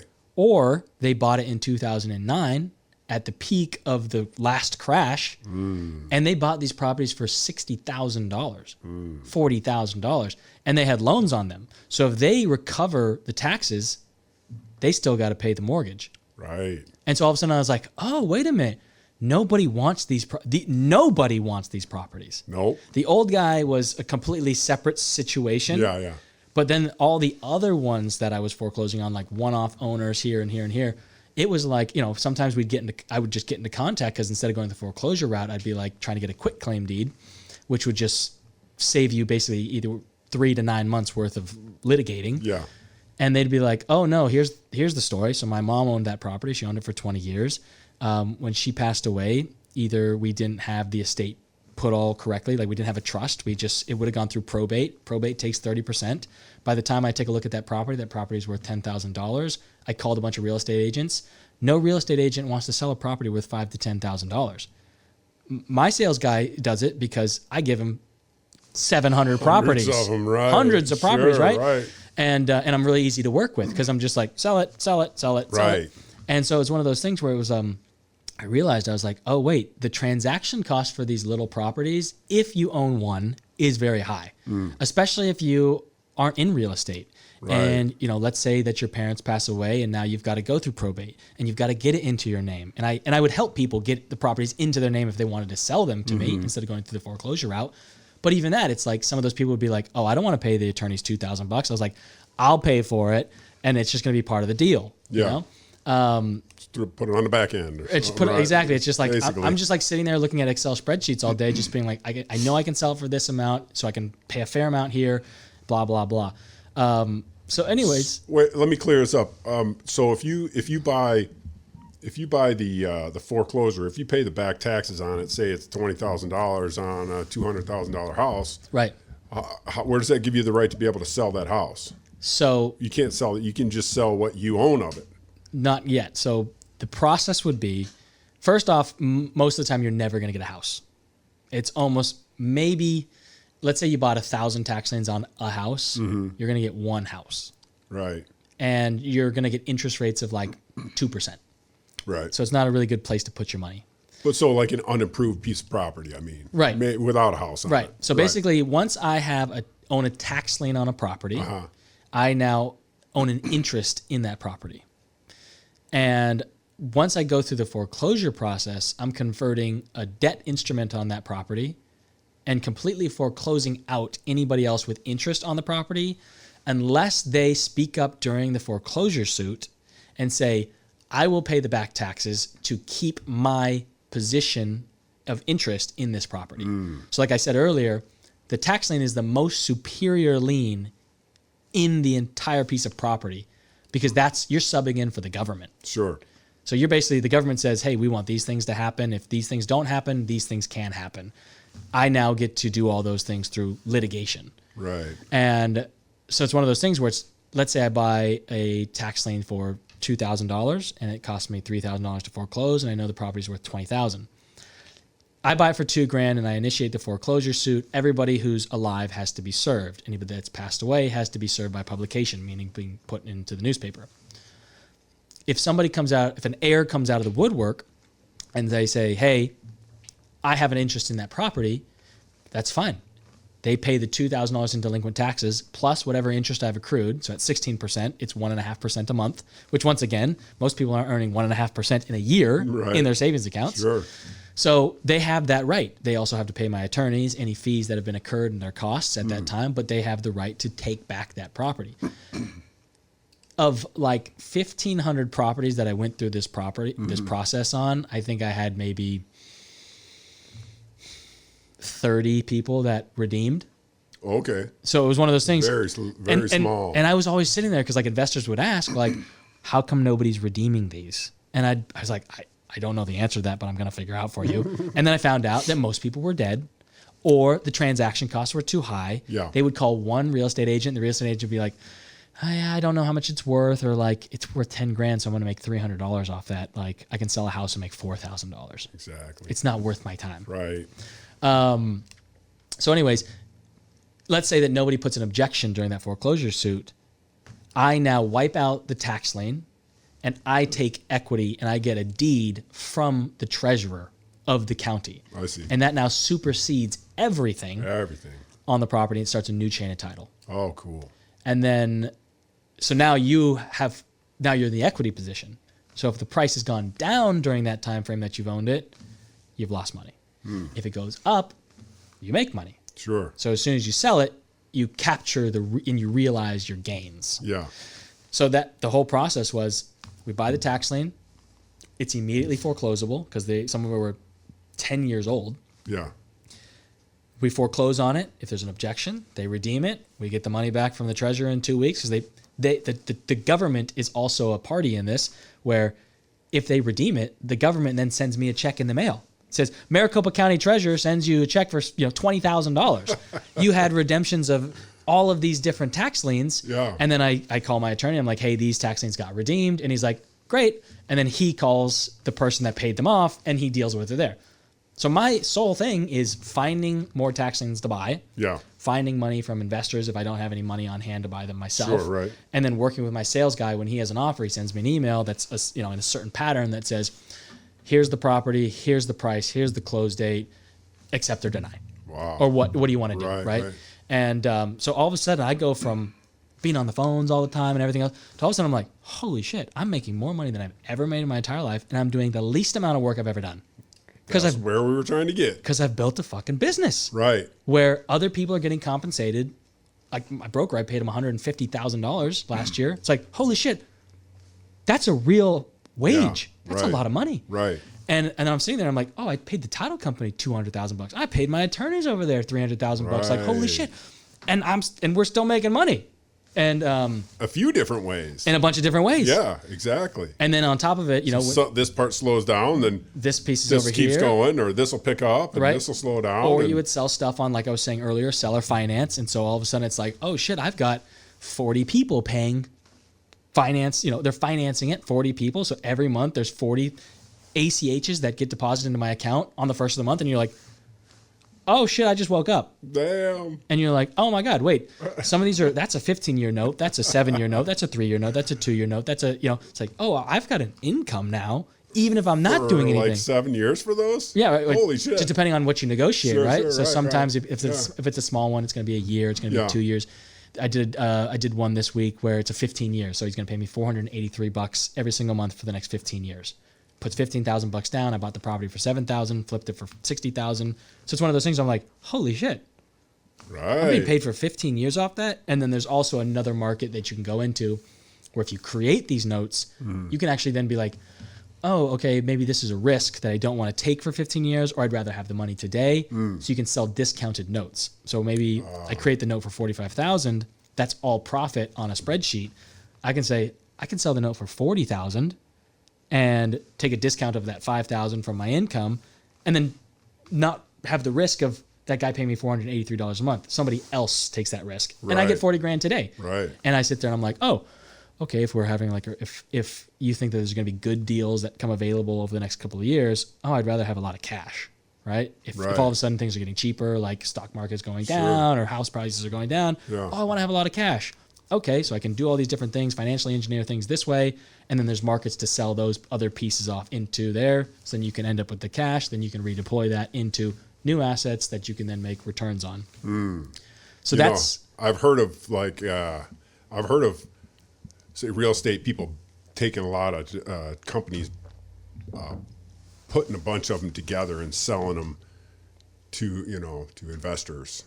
I don't know if they sell them overseas, or is that something that you could bundle a bunch of them together? Are you talking about mortgages? Yeah. So yeah, that's something different. That is something different, yes. Oh, okay. It's like I'll invest into funds that do something similar. Yeah. I think what you're thinking about is what happened in 2008. So in 2008, what a bank does is they go out and they make loans on the primary market, just meaning they originate it. Right. So they make an origination fee. That's what the bank likes, origination fees. Sure. They collect 2-3 months of interest, and then they've created, let's say, $100 million worth of loans. They bundle those up, and then now, because they've made origination fees, that's all profit, and plus a couple, if you look at an amortization schedule, the first 15 years, basically, you're just paying interest to the bank. They're taking all their profit up front. Right. So then they're like, okay, we can discount these notes by a little bit, and we can sell it to a pension fund, a foreign entity, blah, blah, blah. Right. At a discount of the note value is $100 million, but we'll sell it to you for $97 million. Right. And, bloop, done, gone. They just made $3 million, boom, right. It's gone. It's one of those things where it's like I wonder if you can do that. Well, you can, but mine, for example, nobody really wants to buy $100,000 worth of notes or $300,000 worth of notes. Right. The people that do, you want to buy, they're called non-performing notes. Okay. And so that's an area that I'm really interested in right now, because in my opinion, it's a safer place to make money. So I've invested more of my money into that area. I see. Because it's actually very similar to tax liens as well. Because you're in the capital stack. Yeah. You get an interest in the property, and you have the ability through litigation to force somebody to do something. Right. And there's managed funds that they have full businesses of it, so you actually don't have to do much, and you're basically just becoming an investor in these funds, and they pay anywhere between 9 to 12%. And then if you look at everything else, it's you can buy a mortgage on, so for example, I'll give you a scenario of a couple of weeks ago, I bought a mortgage on a house. I bought the mortgage for $25,000, but the house is worth $250,000, and the mortgage prints 7%. So if that person stops paying, it's $300 a month that they're paying. First off, the rents in the area are $1,500 a month. So if they stop paying, they have to pay $1,500 a month. I'm not going to do that. Right. If I'm only paying $300 a month and it's a $25,000 mortgage and my house is worth $250,000, I'm not going to lose my $250,000 house over $25,000. I'm going to figure it out. Right. I sit there and I'm like, I don't want to have to think about anything. I'd rather buy that mortgage and you pay me every single month by ACH. If there's ever a problem, the servicer who's handling the mortgage can deal with that. Otherwise, I'm just hanging out and making money off of that. So that's a really interesting area that I like right now because I believe valuations will fall in the real estate markets. Yeah. But you have a ton of cushion because at the end of the day, like I said, if you pick the right mortgages that you can buy, you're just really heavily insulated, especially if rents are up here and payments are down here. Yeah. You're just in a situation where you can basically protect yourself in a lot better manner. Right. So it's similar in the sense that we're creating like seller financing, guys that will talk about it, the gurus, let's call them. Yeah. I hate to use that word, but they would say like, oh, you're becoming the bank, which is true because if you think about it, I bought a property or I foreclosed on a property for $7,000. The guy didn't want it back because he owed $300,000 in mortgages on it. So it's one of those things he's like, I don't want it. Right. I do not want that property because I don't want to be on the hook for that. Right. So I foreclose everybody out. I get control of the property. I'm all in for $7,000. I put it on the market for $65,000. You get an offer for $60,000, and the guy says, "Hey, I'll give you $15,000 down, and then I want to finance $45,000." You become the bank in that seller finance transaction because I've just created, kind of like the federal government, $45,000 out of thin air. Because that you didn't have to put up. I didn't even put it up. Right, yeah. It's all you've created money. Right. And it's not counterfeit. Right, exactly. Right. And so that's why guys who worth is worth. Right. It's literally just like I looked at the difference.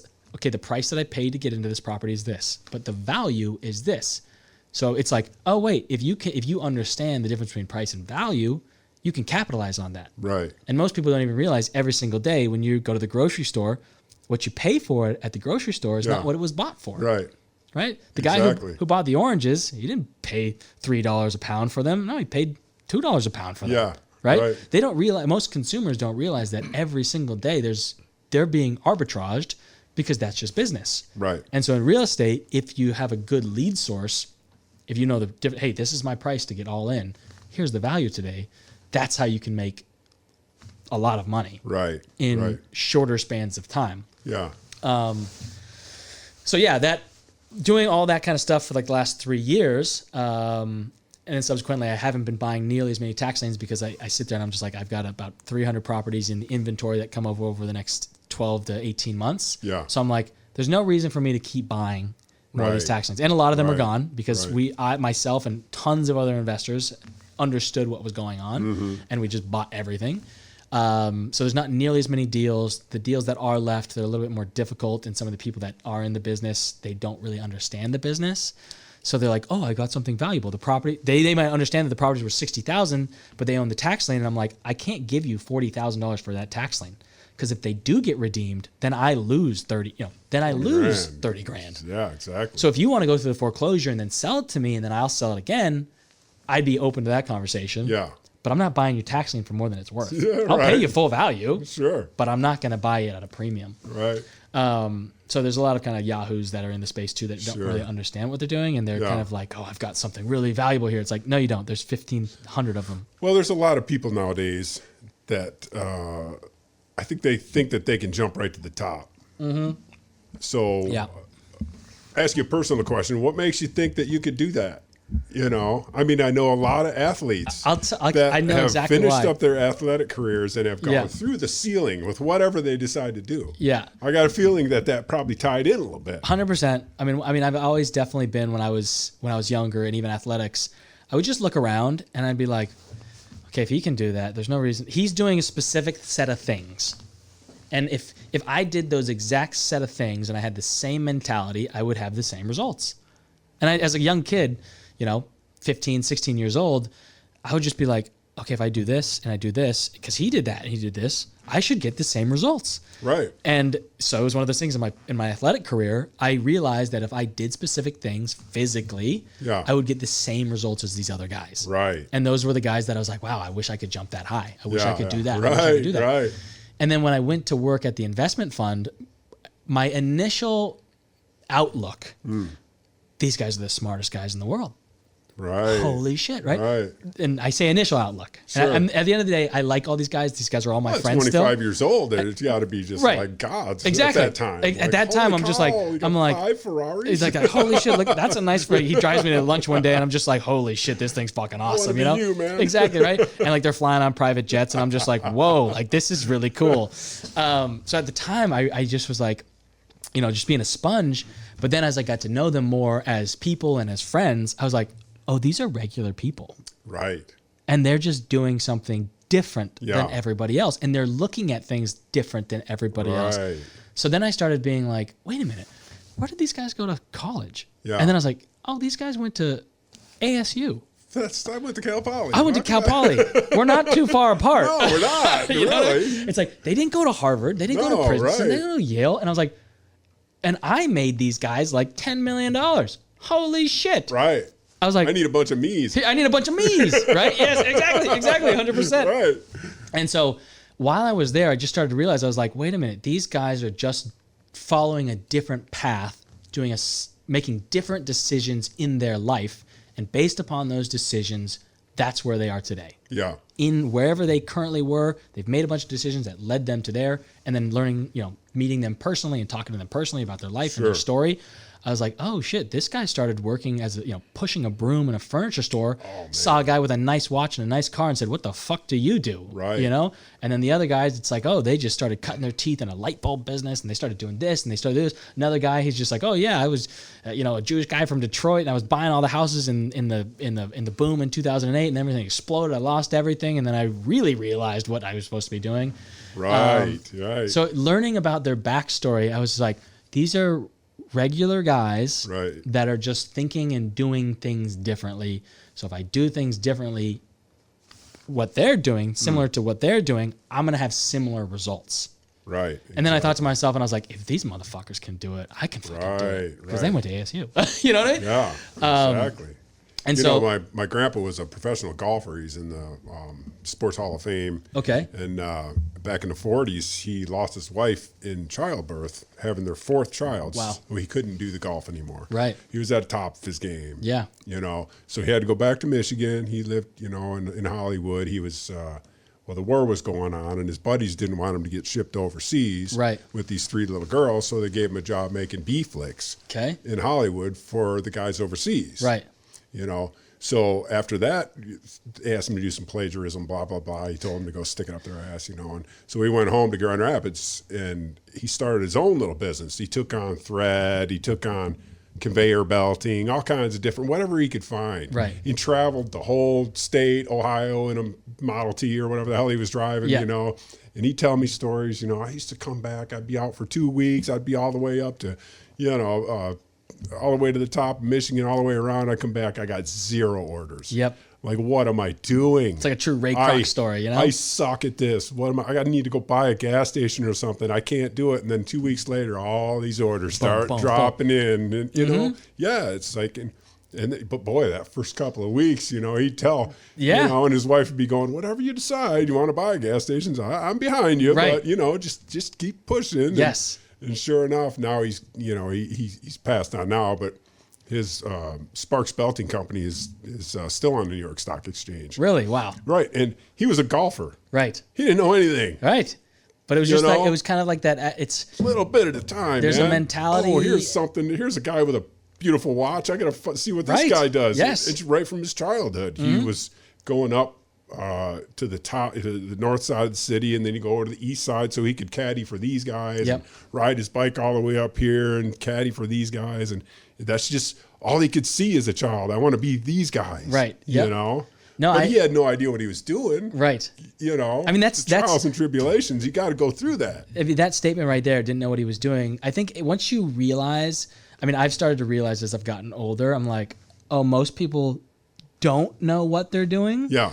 But they're just making the next decision. Right. And the next decision and the next decision. And like, if you can push those decisions out into maybe a couple years or at least have like an end in mind, then you're at least going to have a path to go forward on. Right. Whereas most people are just like, what's the newest and hottest and greatest idea? I think a lot of my friends, and maybe it was because we grew up so close to the Silicon Valley, it was, I want to create an app. Sure. Right? I want to change the world by creating a technology company and an app. A lot of people did. And a lot of people did. Sure. But the biggest fallacy I thought of that was just like, wait a minute, what about the boring things? The old-fashioned always works. Right. It's just, you got to figure it out kind of a thing. Not the thing that's just going to be the one hit, I made $5 million, but what's the thing that, hey, if I do this 1,000 times and I make $1,000 off of that, there's my $1 million. Right. Right. And so I think a lot of people just, they haven't either met enough people or read enough books or listen to podcasts or different things, haven't got enough realization that everybody else who's doing the things that maybe they want to be doing are just humans. They're no different than you. And at the end of the day, in many cases, they're not smarter than you. Right. They just realized at some point, like, oh, I'm not getting out of this place alive, so I should just do it. Yeah. Right. But I do think that it has something to do with the sports. Oh, 100%. That's the mentality aspect. Get your ass handed to you over and over and over and again. Yeah. Just trying to be better. I would agree. Yeah. I would definitely say that athletic personalities or mentalities definitely aid a lot in pursuits of whatever it is. Yeah. Because I think you can. I mean, I definitely have in the past struggled with being very tunnel vision, where it's just like, sure. Oh, I can block everything else out and go straight for that direction because that's what I want. That's what I want. And it's just like, you guys might not want that, or you might want that. You might talk about it all the time. You might dream about it and be like, oh, that's a dream. And I hope I can do that one day. And I'm like, well, instead of having your horizon being 40 years from now, why don't you make that horizon in 2 years? Might as well. Right? Like, and then just figure out like, what are the things that need to happen in that to get from A to Z. And then start checking those off. Yeah. It's just a list, right? Right. And at the end of the day, like, there's simple things and there's complex things, but I've realized that, like, even my business, people will say it's very complex, but I'm like, oh no, it's actually very simple, but it just seems complex because you've never even heard of it before. Well, it was complex for you to find that path. Right. But now you've got it done. Now I've just dialed it in. Now it's mowed. Mm-hmm. Now the path is mowed. Right. But what I realized is I just wasn't. There's not a lot of information on what I do. It's all fragmented. Right. So you have to collect all these different pieces and make the connections. Would I have been able to make all those connections if I hadn't have read that one book when I was 23? I don't know. But at the same time, it was like when I was 23, I was like, I just need to read all these books. Yeah. I just need to read everything. Sure. Just absorb as much information as I possibly can. Right. And I think that also helps people better themselves so that when, especially if you're on like an entrepreneurial journey, you need to understand marketing and sales and psychology and all these different things. It doesn't mean you have to be the best. But if you're going to hire consultants, you're going to hire people to do those tasks, you need to be able to have a working conversation with them to make sure that they know more than you and you guys are both trying to achieve the same goals and you're not getting hosed. Right. It's hard to hire somebody that knows more than you, but that's what you got to do sometimes. Well, what's interesting is I actually learned this lesson from somebody very close to me that he likes to do. It comes maybe down to a trust issues. He thinks to himself like, okay, I know best. If I do it, it will be perfect. Right. But what I realized, I was like, oh, wait, but you doing that encumbers yourself all the time. So sometimes you need to know the entire process and how it is done right, but you have to realize that sometimes 80% of the time, 80% of the perfection is okay to get the job done. Yeah. And that's when I realized I was like, oh, that's why I need to hire a sales guy. Yeah. And like that for me, all of a sudden I was like, that freed up so much time that I could do other things. And that's when the business really boomed. Oh, that's what I always hear too. Because it was one of those. As soon as you get your sorry ass out of your own way. Exactly. and another piece came of it because I was talking to a good friend, and he was like, "John, you got to work on your business, not in it." In the business. Oh, that's something my grandpa used to say all the time. Exactly. And I just would look around at a lot of my different friends who were starting businesses, and I was like, "Oh, we're all working in our businesses." Right. And I was like, how do I get myself out? And I'm like, well, the first step would be, okay, I got to hire a sales guy. And if he's doing all the sales, he's taking all the calls. And like the first day that I did that, all of a sudden I was like, my phone's not ringing. wait a minute, what am I supposed to do? Yeah. And then all of a sudden I was like, well, I should find more deals. Now I've got more time to find deals, and those deals to build the business. Holy shit, wait a minute. Now I'm able to find all this money that nobody else sees. Yeah. And then I give it to the attorneys, and I give it to the broker, and then I give it to the title company, and then I'm like, oh wait, so I touch this in the beginning, and I touch it when I sign the deed to send it away. I was like, whoa, now I'm working more on the business than in it. Yeah. And so all of a sudden I was like, wow, okay. And I'm making way more money than I'd ever made before. But those are all different things that most people, like I said, a lot of my friends who have started their own businesses, they're all in the business. And I had hesitancies of hiring somebody because I was like, what if they don't do it right? What if they don't sell it like I want to sell it? What if they say something wrong? What if they do something wrong? You have all these fears that at the end of the day aren't real. So I just started realizing, thinking to myself, I was like, if things happen, I'll deal with them. Right. I can always deal with it.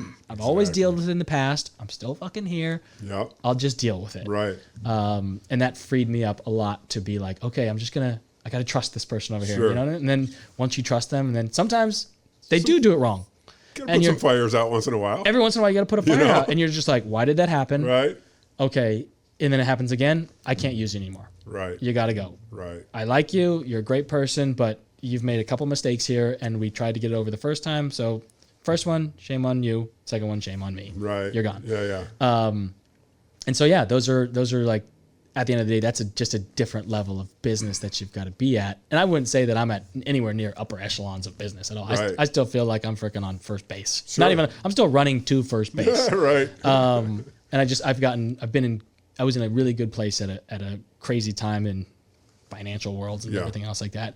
And so, it was, that's what led me to basically over the last year and a half, I was like, oh shit, I don't have to work that much. I don't need to be anywhere specific because I'm no longer participating in track and field after I retired.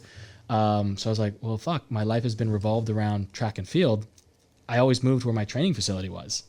I don't have a training facility anymore. But then I was like, oh shit, most people, they move places because they get a job there or their spouse gets a job there. Oh, wait. I could be wherever I want. As long as I have Wi-Fi, I can connect to my sales guy, my attorneys, and these other people.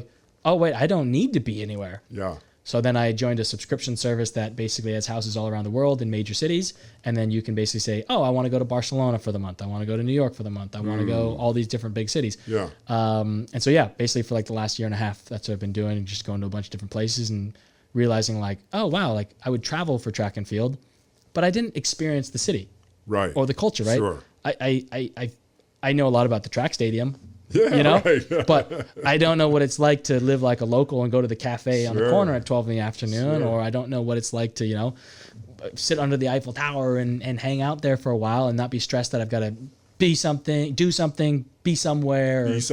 Or even be I got to be in top performing shape tomorrow. That's what I was thinking. Mm-hmm. Right. The constant stress of being the top. Right, exactly. Yeah. There's a huge science to that everywhere. And once you get to it, you got to stay within that window. Yes. You? Yeah. And it's constant effort and constant work. Right. And so, the last 2 years has been really, really interesting. There's pieces of it that are incredible. There's other pieces that you're just like, oh, this isn't everything it seems like. You know what I mean? Right.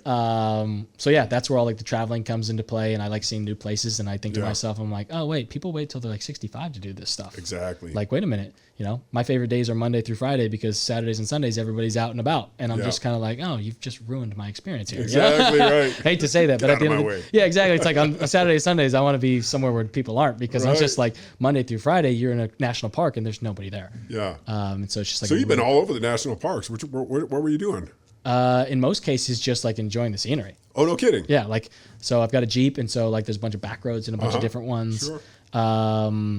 And so I was in Glacier National Park. That's one of my favorite ones. Yeah. So I was there earlier this year with a couple friends, and it was just the end of the winter. And I was like, I wonder what this place is like before there's snow on the ground, when it's in the fall. Yeah. And if you go to the shoulder seasons there's nobody there. There's all these different back roads that you can drive your Jeeps on and get all muddy and go to these high mountain lakes that literally nobody is at. Oh, amazing. It's just an incredible experience. Yeah. Because you don't really realize, if for example, I was in a city, I was in London for all of September, and I just got claustrophobic. You know, I'm like living in this high-rise apartment, and I'm just thinking to myself, I'm like, this is great, this is cool. I'm like seeing this cool horizon every single day, but like I'm in this big old metropolis with all these people, and there's all these horns honking, and a bunch of other things. I was like, I just need to get into the wild. There you go. And then so then you get there, and you're just like, oh, there's no noise here. This place is peaceful and relaxing and calm, and like you don't realize how calm you can feel when you're at these places. Sure. So yeah, I mean, I just enjoy being outside and being in nature, and then I also use it as like a tool for me to think, okay, what have I done in the past, and what do I want to be doing going into the future? You know, like what new goal am I going to set for myself that's going to bring me, you know, maintain the lifestyle that I have as well as improve on the lifestyle I have, but also other things that are becoming more interesting to me, which is like, oh, wait, okay, flipping a bunch of properties and making a ton of money, which is nice. It doesn't bring nearly as much fulfillment as other things could bring. Sure. So all of a sudden it's like, okay, could I build a company that you could get more fulfillment out of, that would interact more with other people? You know, what else is out there that will help feed your spirit or your all these different parts of you, instead of just being like, oh shit, you know, I didn't have any money, and so I wanted a bunch of money, and you know, that was kind of everybody in our 20s, right? At least the group that I hung out with, which was like, oh shit, we need to make money. Like college is done. We're no longer have the parents' credit card kind of a thing. Yeah, right. We need to survive. Sure. So yeah, I also use like going like to national parks and stuff like that if I'm there by myself, or even with other friends, just as a time to kind of like sit and reflect and think about, okay, where do I want my life to be in 5 years? Where do I want my life to be in 10 years? Like, are there things that I'm doing now that I probably don't need to do anymore, you know, or that, oh, that wasn't exactly what I thought it was going to be. Yeah. And just kind of like thinking about where exactly I want to go. Yeah. Because another big piece of that is, you know, during track, it was like there was a singular goal. Oh, you're trying to go to the Olympics and get a gold medal. Right. There's no other goal. Right. You know what I mean? I mean, at least for some people, maybe there's Sure. goals, but for me, it was like there's one direction, and that's you got to win. But yeah, in life, when you get into it, all of a sudden it's like, oh wait, there's crazy amounts of things that you can do. Yeah. You know? Right. You can go to Costa Rica, and there's people that are in Costa Rica and they're just doing yoga all damn day long. And you're like, hey, that'd be kind of a cool experience for maybe a month. Minutes. Yeah. It's like one of those things you're like sitting there and you're just like, all right, everybody's here doing like super spiritual things. All right, this is great. Monday, Tuesday, I'm all loosened up, but it's like, okay, everybody here is namaste'd way too much, you know? Right. And so now it's like, all right, I got to go to New York City and get like some anxiety to fill me up a little bit. And then, well, you're also an Olympic athlete, damn near, you know? Right. I mean, you're not really fitting in with the general public when they're trying to. It definitely is different, right? Like I don't necessarily tell a lot of people like, Sure. oh, all these things that I've done. It's just right. like, oh, like I just go there like a normal dude. You know what I mean? But it's definitely one of those things where it's kind of like, oh wow, like there's so much life to live. Yeah. That it's like, oh shit, I want to do all of that. Exactly. And I want to do it before I'm old, Right. or before I have I call it settle down and have a family and a bunch of right. other stuff. But then, you know, at the same time, I'm like 31 and I'm like, oh shit, should I be thinking about those things? And then I think about some of my friends who have done similar things that are older, that are like, you know, 45, 50 at this point. And they're like, dude, we had kids at 40. Like, don't get tied up in thinking you have to have kids early because of blah, blah, blah. Right. They're like, live your life, build cool businesses, and then think about that aspect of life. Like, you're a guy. It's a lot different than being a girl kind of a thing. Exactly. So yeah, it's kind of an interesting time of my life, I feel like, because for so many years it was very disciplined and structured. Sure. And now I've got a lot of freedom, and figuring out how to become disciplined, solely disciplined on what you want to do in that freedom is really exciting, but also very paralyzing. Because it's like there's so many options. You can do pretty much anything that you want to a certain capacity, but you can't do everything because time is limited kind of a thing. So yeah, sometimes I'm just like, screw it, I should just go to Australia for the month and then go to Indonesia for the next month and then go to, you know, but then I'm just like, well, no, maybe I should actually think about building another business now and then save those for 3 years from now. Build a business in 2 years and then do those things, make that as like my carrot kind of a thing. Yeah. So it's an interesting period of my life that I feel like I'm just kind of like, what should I do next? Kind of thing, you know? Yeah. Well, you're covered, so, you know, you got income coming in, so it's not, you don't have to hurry up and get back to a job or anything. Which is kind of the really interesting, it's a really interesting problem to have. Yeah. Because I think it is a problem. Yeah. it's a problem that I think about daily. Like, what am I going to do? Right. But at the same time, you don't Even though you've got this whole operation going, you feel like you're not doing enough? Yes. Because you're not doing... Because I'm physically not doing something, right? I see. Where it's like kind of what I said earlier, like, oh, great. Like, we're making money. Yeah. And I'm making money every single month and it's coming in. But, oh, wait, there's other aspects of my life. Like, oh, could you feel more fulfilled? Like, so for example, like one thing that I've liked to do, when I was over in Europe, I had a bunch of different friends visit, and we would walk through the cities, and we'd go to the different restaurants and cafes and parks, and you're looking around and you're looking at all the people in Europe, and you're like, everybody here is fit. Really? And they look healthy. Really? And then when you come back to America, especially you go to like the Midwest, and I really wanted to see like, what's the true state of the economy? Right? You see all this stuff on CNBC, CNN, Fox News, blah, blah, blah. Somebody's pushing that information. Yeah. Regardless if it's true or not. Right.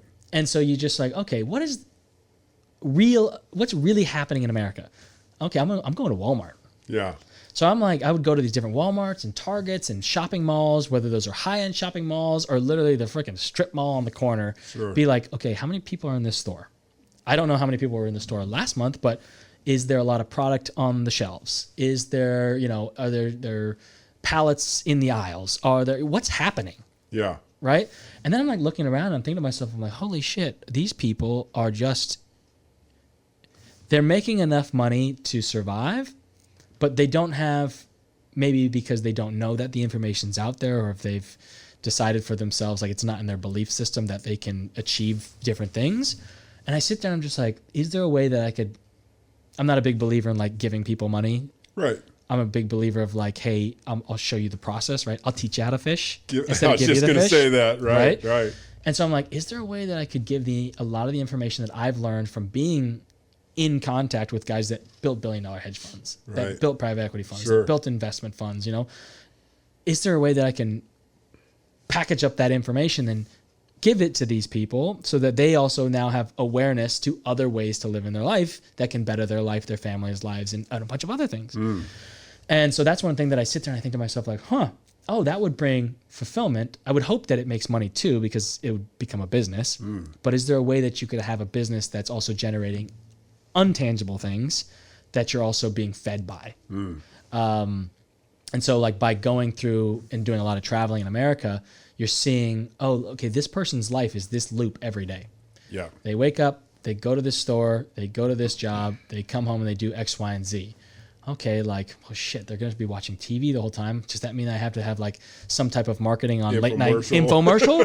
But I don't want to be that infomercial guy that's, you know what I mean? So I sit there and I'm SamWow guy. Right, exactly, right. You know what I mean? So, I mean, that's another big thing of like when I'm traveling, it's like, oh, like, how can I take where I'm at now, personally grow, but then also assist in lifting maybe other people up, making still an income out of it, but also giving them a tangible benefit to their life.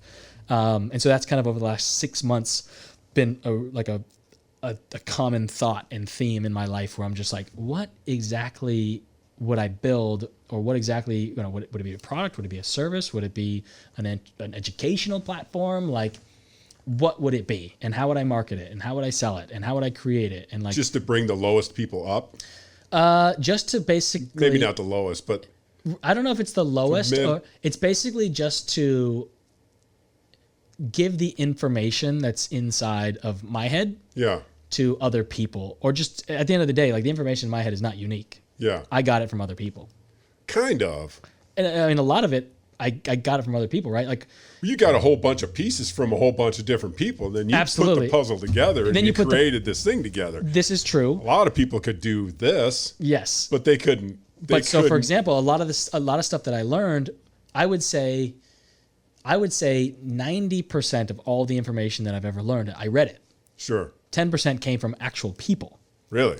And so it's one of those things I'm like, oh, wait, these people just were sharing their story, and I read their story, and I picked a little piece out of there. And I learned a little bit from that guy. Yeah, right? yeah. I learned a little bit from this guy. Like, what I realized in books was that, let's say somebody writes a book, and it's 300 pages long. They've decided that the 300 pages, the words that they put in that book, are the most important things in whatever their expertise is in their life. that means that you are getting the best stuff that they think is valuable within 300 pages. For 20. They probably wrote 700 pages and whittled it down. Whittled it down. Whittled it down until they had. And you're buying that book for $20. Right on. It's the greatest investment you can ever make. Crazy. And so I just sat there and I was like, oh wait, okay, so maybe I gotta write some books. Yeah. And then at the end of the day, like, okay, like, oh, you make a book and publisher, everything put together, it costs you $5, and then you sell it for $20. Okay, wait a minute, I'm making $15 there. It's a big profit margin. But at the end of the day, I'm like, oh wait, but all these people that wrote books too, I bought their books, they made money, but at the same time, it improved my life. Yeah. And it made me smarter, and it built upon my education. And so that's kind of another big area that I've been really thinking about. Yeah. Like, how can I take the information that I've learned and give it to other people? And because, a lot of my friends have told me like, oh, you should make like a master course. And sell it. But I'm just like, look, the whole master course things that's happened recently, because I've bought a couple of them just to see what they are. Right. I'm like, first off, the majority of people, they buy those and they never use them. They get to module 3 and they're like, I've got to go do something. And I'm like, at least if you have a book and you bought it, and I've had this experience where I bought the book and 2 years later, I'm like, oh, it's on my shelf still. I should read it. And it was the time when I needed to read it. Sure. It was like this weird experience.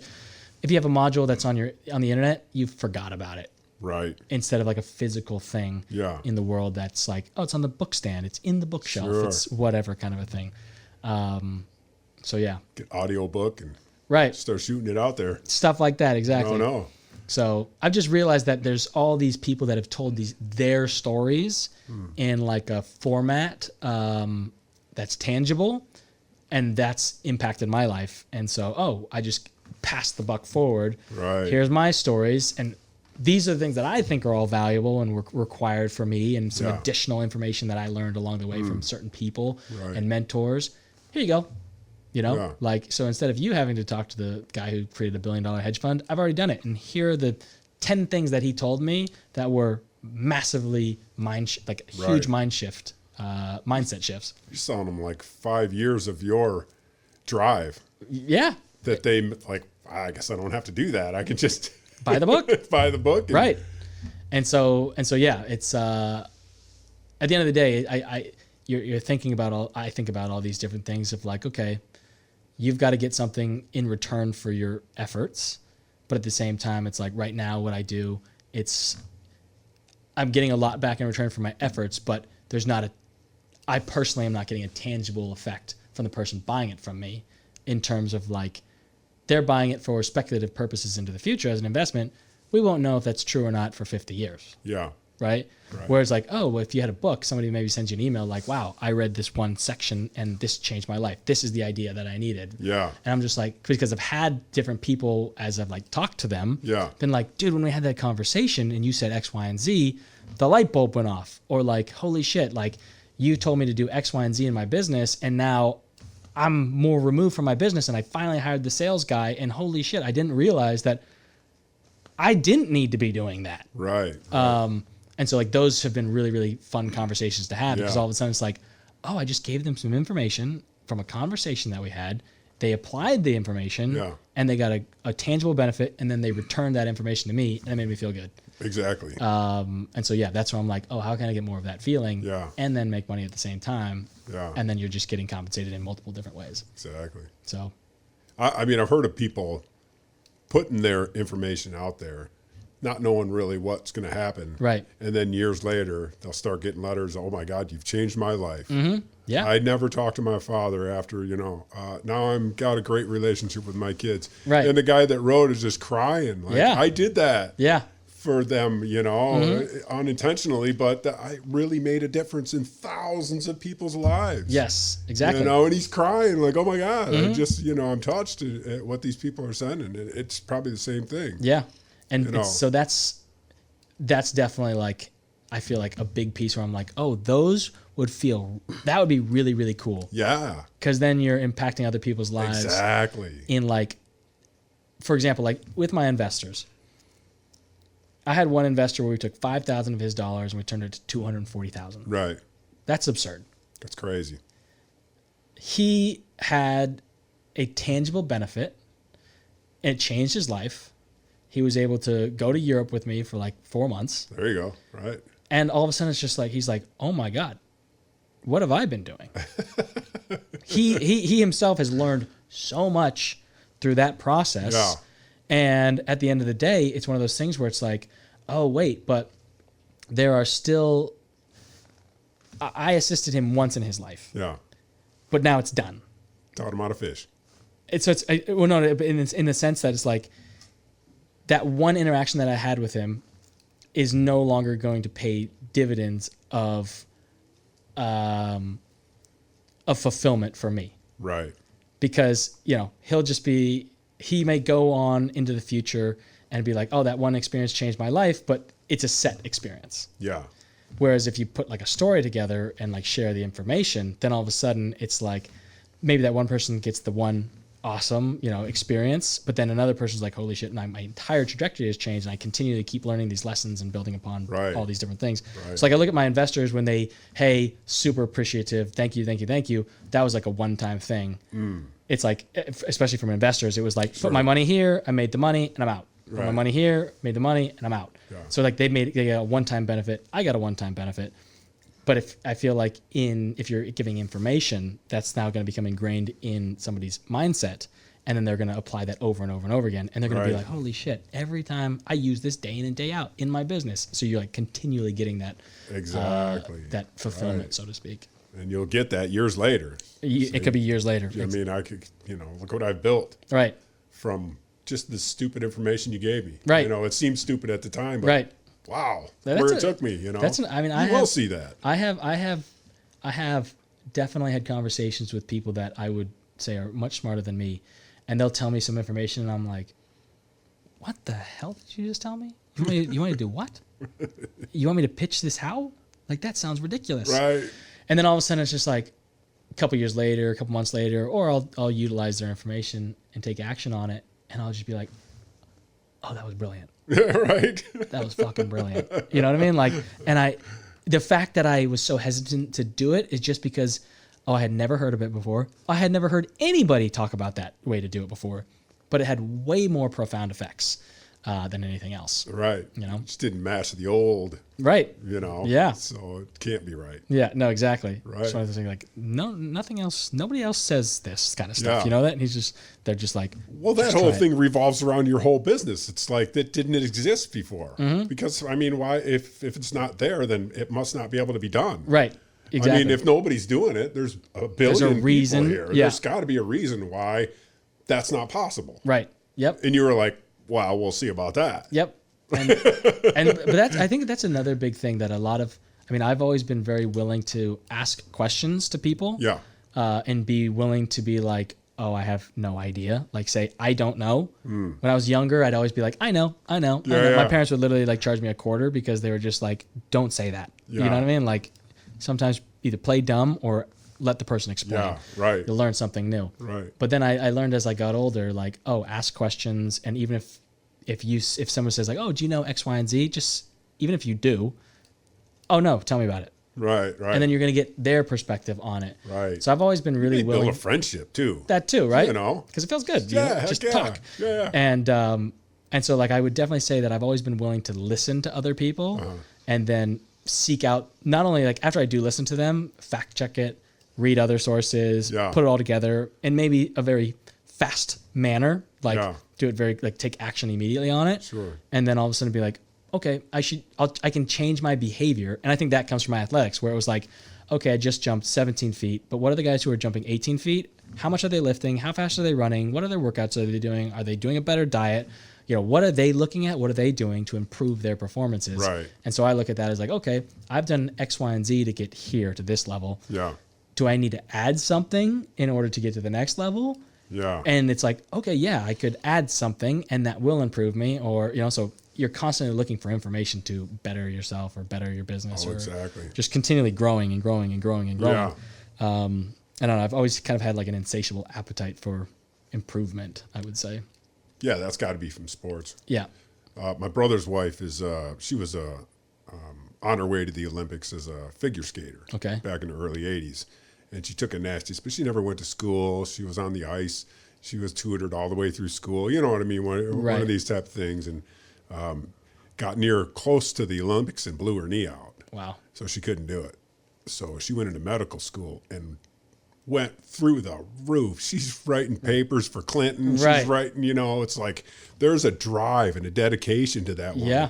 All 5 of her girls are doctors now. Yeah, yeah. You know what I mean? It's like she's got that drive where she knows, like what you're saying, that those horse blinders are focus on what she wanted. Yeah. It's like, it's amazing. It's cool to see a pro athlete. I would definitely say one thing that after I was done with track and field that I did realize was that, reconnecting with a lot of my different friends from high school or from college and stuff like that, I realized I was like, oh wait, like everybody here has this balanced life, Right.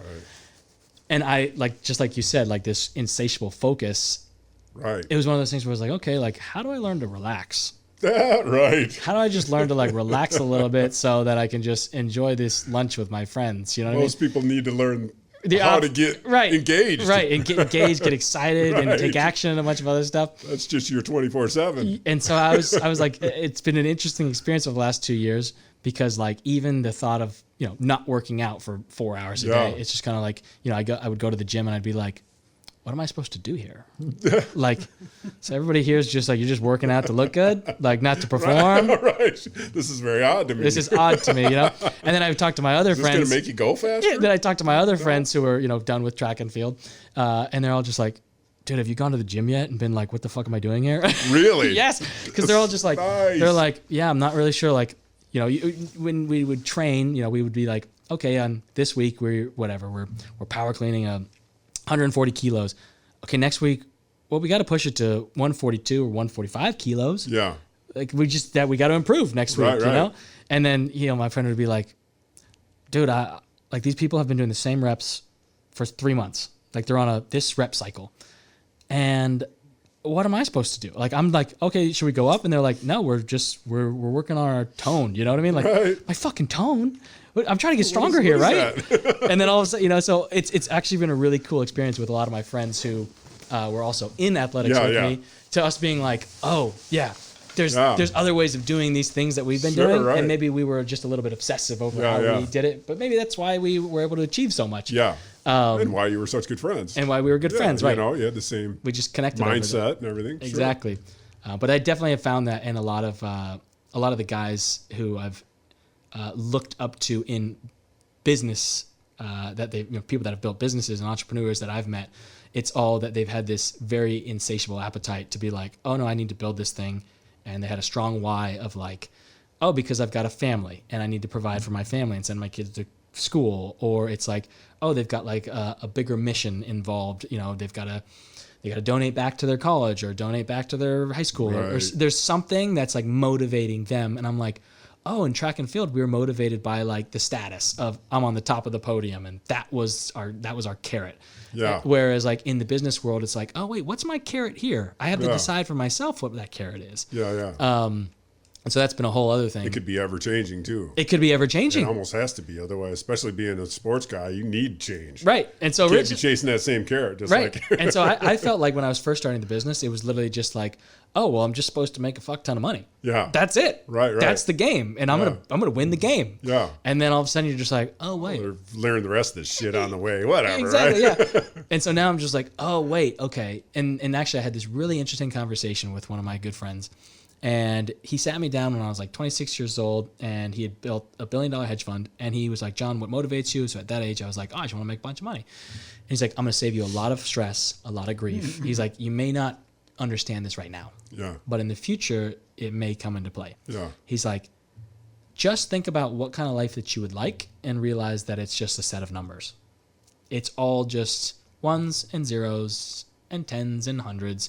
He's like, you can have a great, incredible, fulfilled life living on a beach in Hawaii, and that might cost you $100,000 a year. So just find out a way to make $100,000 a year, whether that's active or passive, and that can be your life. Now you can have a life like our friend over there who's got 7 Ferraris. His life is expensive. That's why he loves to work. He's addicted to it. He has to keep working because he's got a private jet, because he's got 7 Ferraris, because he's got 12 houses. He won't stop because his lifestyle requires him to keep making income. Sure. And so, yeah, it was a really interesting conversation that I had. And I just remember being like, don't make a lot of money? Are you telling me not to make a lot of money? What the fuck? You know what I mean? It makes no sense. I was like, that makes no fucking sense. What, do you want me to be happy? Yeah, exactly. Right? At 26 years old, right? I'm sitting there. I was like, have you seen my fucking checking account? I have like $300 on my checking account. Like, I'll be happy when that gets higher. Right, exactly.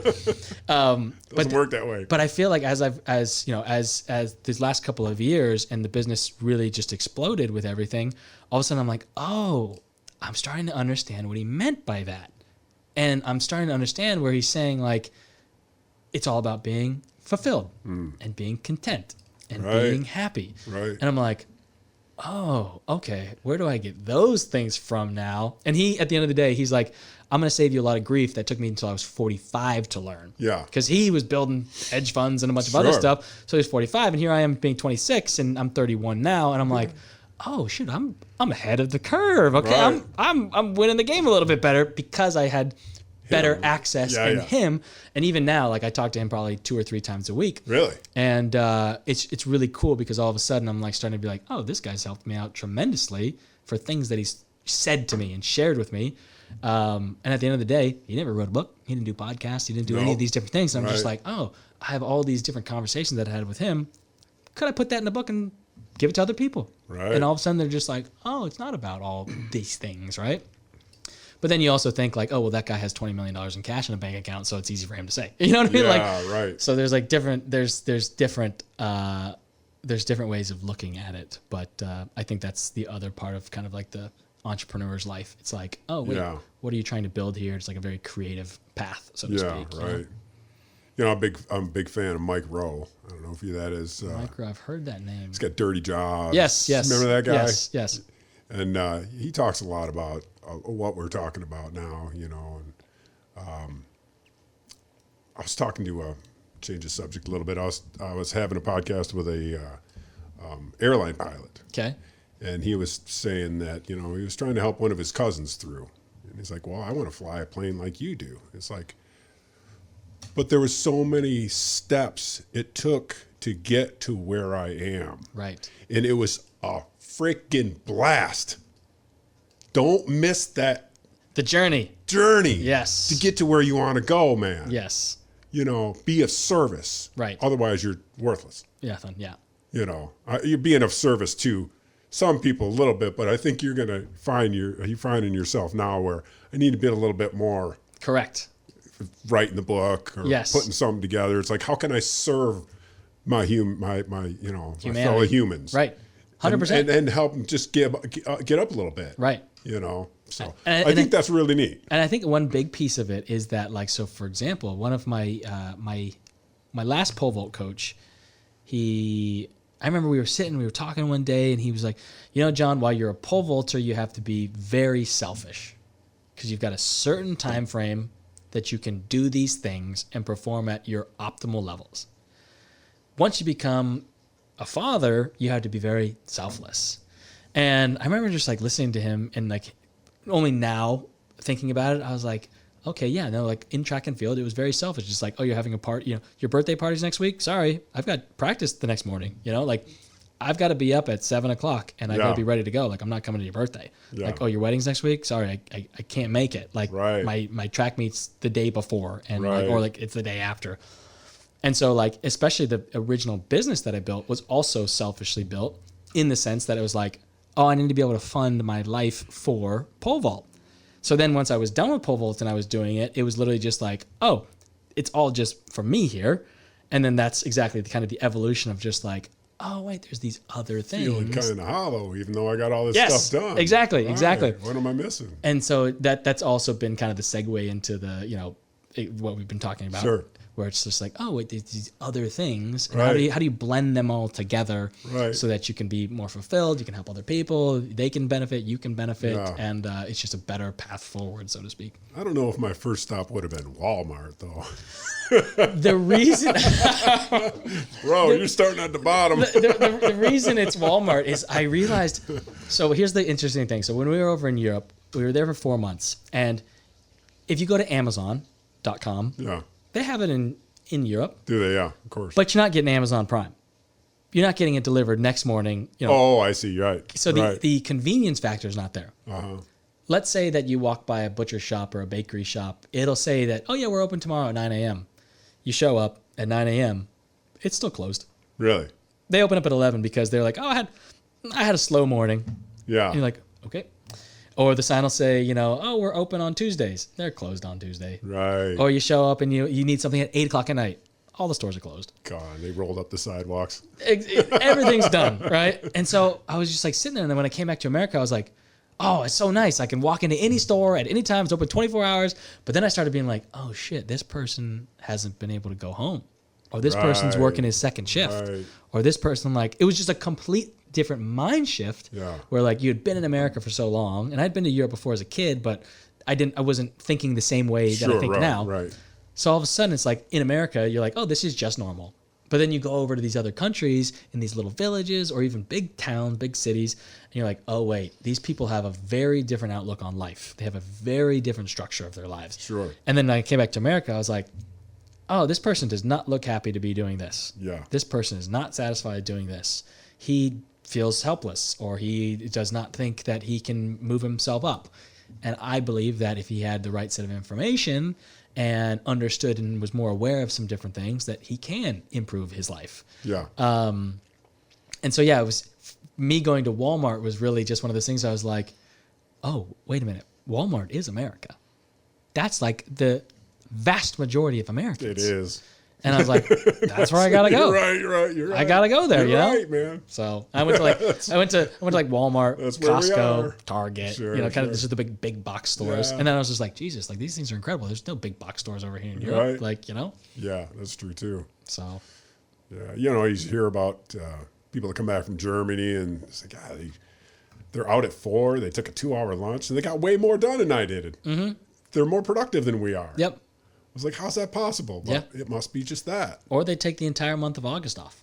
Really? So, we were in Paris for August, and everybody, as we were telling them, like, oh, yeah, where are you going? And I was like, oh, yeah, I'm going to Paris for August. They're like, what the hell's wrong with you? Why are you going to Paris during August? I'm like, why should I not go to Paris? Why wouldn't I do that? You know something I don't? Yeah, exactly. And they were like, first off, it's really hot. And I'm like, I lived in Arizona. I don't think you know what hot is. Second off, they're like, everybody's gone. Everybody's on vacation. I'm like, what do you mean everyone's on vacation? They're like, every Parisian, pretty much every European, August is their off month. And I was Never even heard of that. Are you serious? Yes. They take a month off. They take a month off.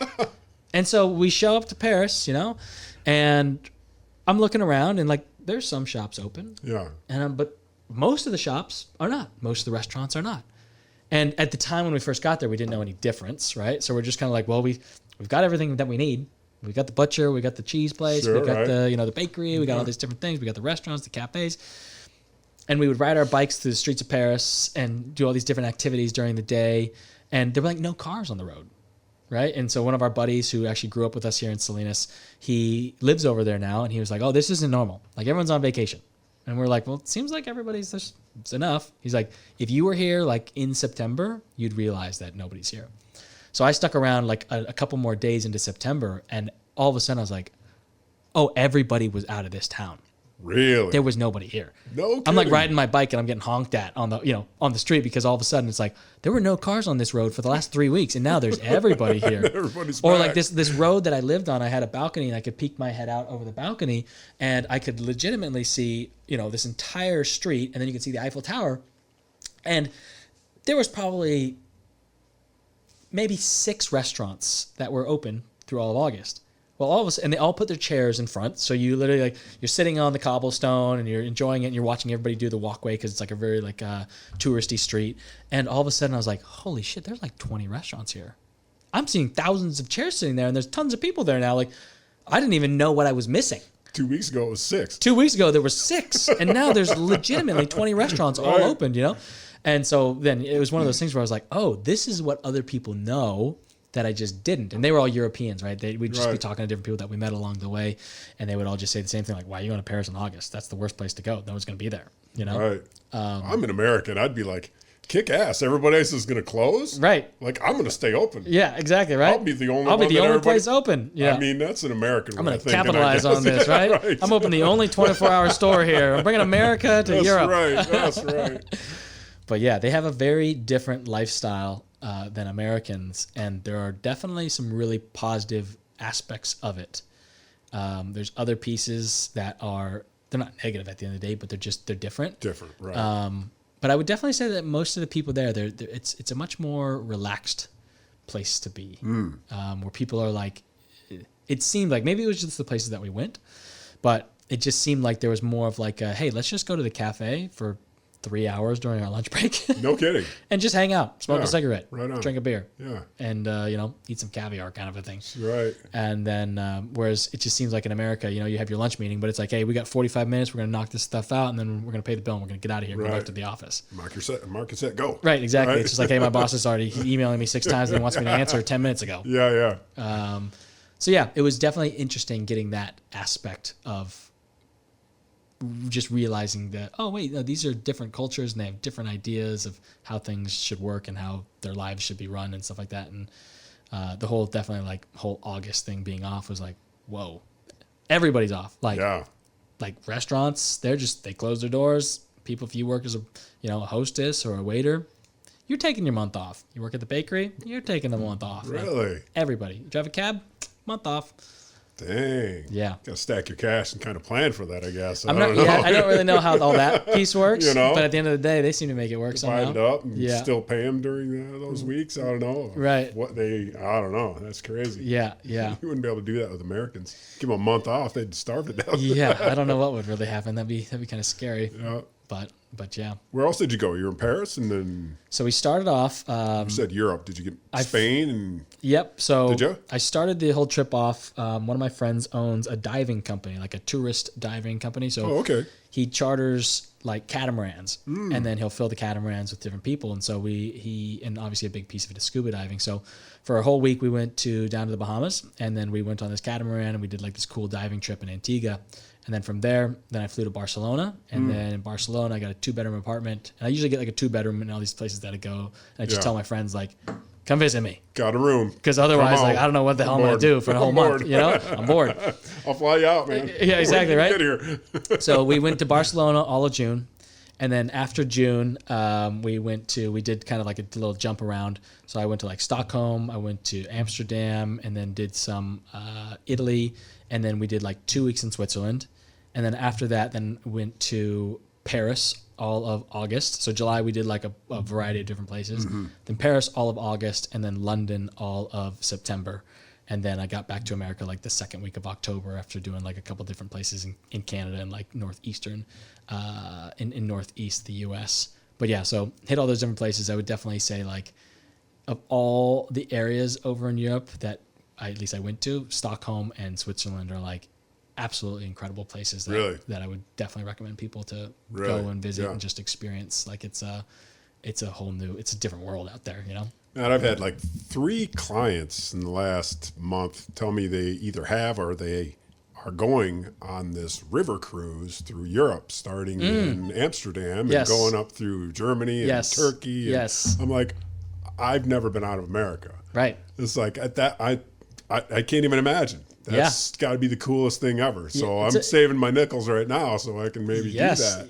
Yeah, no, there's definitely a lot of people that do do because they just you can see different cities within a short amount of time. Yep, and they're just like cruising you around the entire way. So that's the other really cool thing. So like while we were there, we don't drive. Sure. Their public transportation in Europe is incredible. Is it? Like the train system is, you want to get where? Done. This train to this train to this train. Once you get to this city, then all of a sudden you hit the city train, and then you're on the trams, and then you're on the subway, or there's Lime bikes everywhere, or there's Uber there. Right. So there's all these different modes of transportation. It's like for 4 months, we didn't need a car. Serious. It was super, super easy to get anywhere and everywhere, which is not the same as America. No. You need a car in America to do anything. And on public transportation, you're not really getting everywhere because it's mostly just bus, whereas over there, you had a combination of everything. Yeah. You had the metro, you had the surface tram, you had the buses, you had the cabs, you have all these different things. Yeah. So that was another really cool aspect of it all. It's like, oh yeah, we want to go to this mountain town. Okay, yeah, you take this tram to this gondola to this mountain train, and you're there. And we're like, oh, that's cool. And you see all these cool sights along the way. Oh yeah, so that's got to be one of the best parts. It's getting there for sure. Yeah. Oh, cool. especially like, and that's why Switzerland's really cool. If you like mountains and you like it's gotta be just incredible views, like you're in the Alps, and you're just taking these mountain trains. And when I say mountain train, what I mean by that is it's carved into the side of the mountain. You've got a sheer cliff on one side, and then you've got a sheer mountain on the other side. And you're like, okay, if there's a rock slide, I'm dead. And if we somehow pop off this track, I'm also dead. Right. But these are awesome mountain views that I'm getting before I die. It'd be a great last view. Like, Yeah, exactly. It's like, oh, and we're tumbling down into the freaking river down there. What a place to die. Right. But yeah, it's one of those things. I was like thinking to myself, I'm like, do we have these in America? Like, are there mountain trains? I'm like, no. I don't think so. You know, I was in the Rocky Mountains a couple weeks ago, and I'm like, I was going to Aspen, I was going to Telluride, and there's this thing called the $1 Million Highway. Incredible highway. Beautiful, especially during the fall. All the leaves are changing. Yeah. But you're driving. And there is a train, but the train goes from one town to another town, and that's it. And it doesn't go further than that. It's from A to B. I've heard it's a really great sightseeing thing. Oh, it is. But you're parking at the train station, you're getting your ride up, you're getting your ride back, you get a little lunch on the way, get in your car, and drive on. Instead of like, oh, we're just taking the train through this entire country. Oh, exactly. Yeah. And if you plan it right, I've actually got some cousins that live in Europe. They will just every summer they'll buy themselves like a train pass. Like I think it's called like Euro Pass or something like that. I've heard that. Yeah. And it's literally like you pay whatever dollar amount, and then you get access to all the trains, and you can go anywhere and everywhere for the entire summer. Wow. And I was one of those things where I was like, oh, shit, I wish we looked into that a little bit more because we were just paying to play. But at the end of the day, it's like, oh, you can literally get anywhere you want. All these different countries. And every little country that you go to, they speak a different language, they have different food, they have different culture, they have different architecture, they have all these different... You can literally, in like 35 minutes, go from one country to another country, have completely different everything. Really? And you're like, oh, I'm in a different world. Yeah. I'm in a completely different world now. So it's a really cool perspective, too, of just being like, whoa, we were just attempting to speak Spanish, and now we're speaking French. Or, oh, shit, we're in Switzerland, we're speaking German. Oh, but now we're over here, so we're speaking Italian. Oh my God! Like, do you speak English? Does anybody speak English? Please help me, please. Right. We'd pull out our Google translators and just like start writing stuff. We'd show it to them, and just they'd be like, yes, we can help you. We can help you, you idiot American. Right. Exactly. You meet all these people over there, and they're like, they speak 4 languages. They speak 5 languages.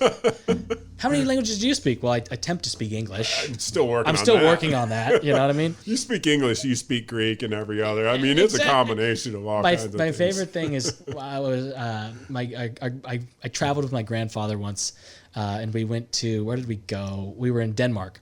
And he would always do this thing. If he was asking a question to a local that didn't speak English, he would say like, hey, can you give me the directions to the museum? And then the person sitting there like, no English, sorry, can't do it. I don't understand. And he would just start speaking slower.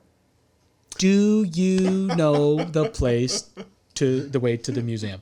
And I'd be like, my grandpa a fucking idiot? That guy doesn't speak English. Slowing down or speeding up doesn't matter. Help, what I mean? It's one of those funny things that when we got over there, I was like, oh, we don't know how to speak any of these languages. But fortunately, most people speak English as well over there. That's what I've heard, right? So then it's just like, then you just can't be sarcastic or make jokes in English. Because then they just look at you like, you're an asshole. Right, right. They're like, this is why Americans are arrogant pricks. Could be. That could be. I feel like we learned that because there were people that we met that didn't speak English, or they spoke English, but it was not their primary language. Right. So then you crack a couple of stupid jokes. Right. Or you say some things and, just as you would say to an American. Sure. And they're just like, that was rude. Right. It's like, oh, no, that's a joke. That's sarcasm, right? That's sarcasm. It's just one of the, and they're just like. I speak sarcasm and English. Yeah. They're like, what are you saying? Why would you say something? Why would you say that? Right. Why would you say that? That's mean, It's like, I'm not trying to be mean. I was trying to be funny, but I'm not funny. Okay, I was trying to be mean, but in a different kind of way. So yeah, that's also kind of like a really funny aspect of going over there, which some of my friends were like, when they'd come over, they'd be like, oh, I've been like, going on Rosetta Stone or whatever apps that you use nowadays I've been trying to learn French and blah, blah, blah. And they like show up at the cafe. They're all nervous and they're like, omelette du fromage or something like that. And all of a sudden the waiter's like, I speak English. should have asked. Yeah, sorry. it's like, I'm sorry. Yeah, and she's like, can I just practice? You said it wrong. Yeah, exactly, right? So all of a sudden, it's just like, oh, okay, good. You speak English? Good. Great. We'll settle this conversation right now. Excuse my satire. Exactly. We'll move forward. Yes. Yeah. I won't burden you with my idiocy. Yeah, I had a buddy, Mike Jay. He was an exchange student in Germany. You know, he took German classes all his life. You know, and went over there, and he thought it was weird because he's like he would just get like a Europass or something, or get a plane ticket and just go to a different city. Right. And his buddy's like, "You going on holiday?" He's like, "No, I'll be back tomorrow." Yeah. And they're like, "What?" Go take a peek. Yeah. This is what we do in America. We take day trips and then we come back. Right. Like, they thought that was insane. Yeah. Like, why would you go all the way to France or wherever the hell he was going, and then turn around and come right back the next day? It's like, right. It's like, that's what we do in America. We just do day trips. Yeah. You know, I just thought that was crazy. Yeah. You know. I mean, what's interesting too about over in Europe, this year it wasn't the same. It wasn't the same during the summer. Like all the Europeans that we met, they were like, this is ridiculous. Usually I can fly from London to Ibiza for $40, right. You know? Or they'd be like, I usually go to Mykonos right now, but it's $400. Usually it's $75. Really? You know? And, but what was interesting is the fact that literally it's like, if that is what's happening, they're like, oh yeah, no, we go for the weekend. We just go to Romania. We just go to the Alps. We just go to Barcelona. You know, like we just have a little nice getaway. Yeah. In America, it's like, oh no, it's typically going to be like $200 for you to fly anywhere. Yeah. You know, but over there, it's like, I don't know how they're able to accomplish that, but at the end of the day, it's like $50. Get on Ryanair, jump over there, do a little puddle jumper. You know. No kidding. Done. Really? You know, have yourself a nice little weekend. Yeah. Right. So it's getting more common there than, you know. What's that now? That's more common than like what I was saying. It was Jay. Oh, yes. He was a little bit hard. Exactly. That was more in the 80s and 90s. It might be a little different now. Right. No, it's definitely way more common there. Is it? Most of the people we met there, they'd be like, oh, you've got to go to here. In this country, really? in this country, in this Okay. country, in this country, and you got to do this in this country, and this, and you just be like, oh, I'm gonna have to come back because I definitely want to experience these different things. Right. And I want to definitely go to this beach, and I want to go to this mountain, I want to go to this island, and all these different things. But I only got 4 days. Right, exactly, yeah. So it's definitely one of those things for them. It's just like, oh, we got a free weekend in a couple weeks. Let's hop on the plane. Oh, no kidding. Yeah. So that's killer. Yeah. So it's definitely that's the way I'd be. way cool. Yeah. You know, I mean, I got 3 days off. Might as well cruise up to Go to Barcelona. Barcelona or something. Right. Yeah, exactly. Go to Stockholm. Right. Yeah. I don't know Europe enough to know where I am, but that's what that's we didn't. what I'm saying. We didn't plan anything. I mean, I would tell my friends who came and visited. I was like, look up things to do. I'm not planning anything. I'm just going there. I'll provide you a place. You show up. We'll do whatever you want to do. Bring plans. And So we'll go do it. So I had some friends that were just like, hell yeah. And they're planners, and they're just like, we're going to do this, this, and this, and this, and this. And they come the first week. And then the second week, I got another group of friends that come, and then they want to do the same shit. And I'm like, oh, dang it. I know. So like there were some places where I ended up seeing some, very, landmark tourist attractions like 3 times. By the 4th time, my 4th friend comes in, I'm like, you're going alone. I've seen I want you to see it. Yes, I want you. You need to see it, but I am not going to go anymore. I have seen it 4 times. This month. I saw it in the day. I saw it at night. I've been inside. I've been outside. I've been in the spires. I've been in the basement. I've done every tour you can imagine. It's no longer interesting to me. That's funny. Yeah. I just had some buddies come in from North Carolina, and they wanted to go see Alcatraz. It's like, yep, right. Great. Have fun. I went. Okay. But it was like my 3rd time. Right. And it's still interesting, but, I don't think there'll be a 4th. Right. Exactly. Next time it will be. Like, you're going alone. Right. I'm going to go with you guys. I'm going to go hang out at the pier for a little while. You know what I mean? Right. You guys hit that. When you come back, we'll go find some I'll other be fun right things to there. do. I'll be in this restaurant over here eating. Yes, exactly. Let me know when you're back. That would happen to me. It was literally just like my friends would fly in, and I'd be like, look, you're not going to be jet lagged the first day, but the second day you're going to be jet lagged. Yeah. So you're going to get in. You can do whatever you want to do the next day. I'd recommend that you do X, Y, and Z because that's on your little list, and I've already done those. Then your second day, you can be flat out, and then the 3rd, 4th day, we'll find some fun things to do. And then I'll pick you up again. Exactly, yeah. I'd wake up in the morning. I'd wake up in the morning, and I'd be like, have a fun day. Have a fun day out there. Take this train to that train to that train. Exactly, have a good day. Exactly. It's just like, make sure you take a cab and don't talk to any strangers. Right. The ones that can talk to you. Yeah, exactly. Oh, man. So what's next? It's the name of the program. What's next? these are the best. These are the questions I've been asking myself. So right. For like the last couple of weeks. So I've got a couple of different ideas. I'm not going to share them with anybody yet.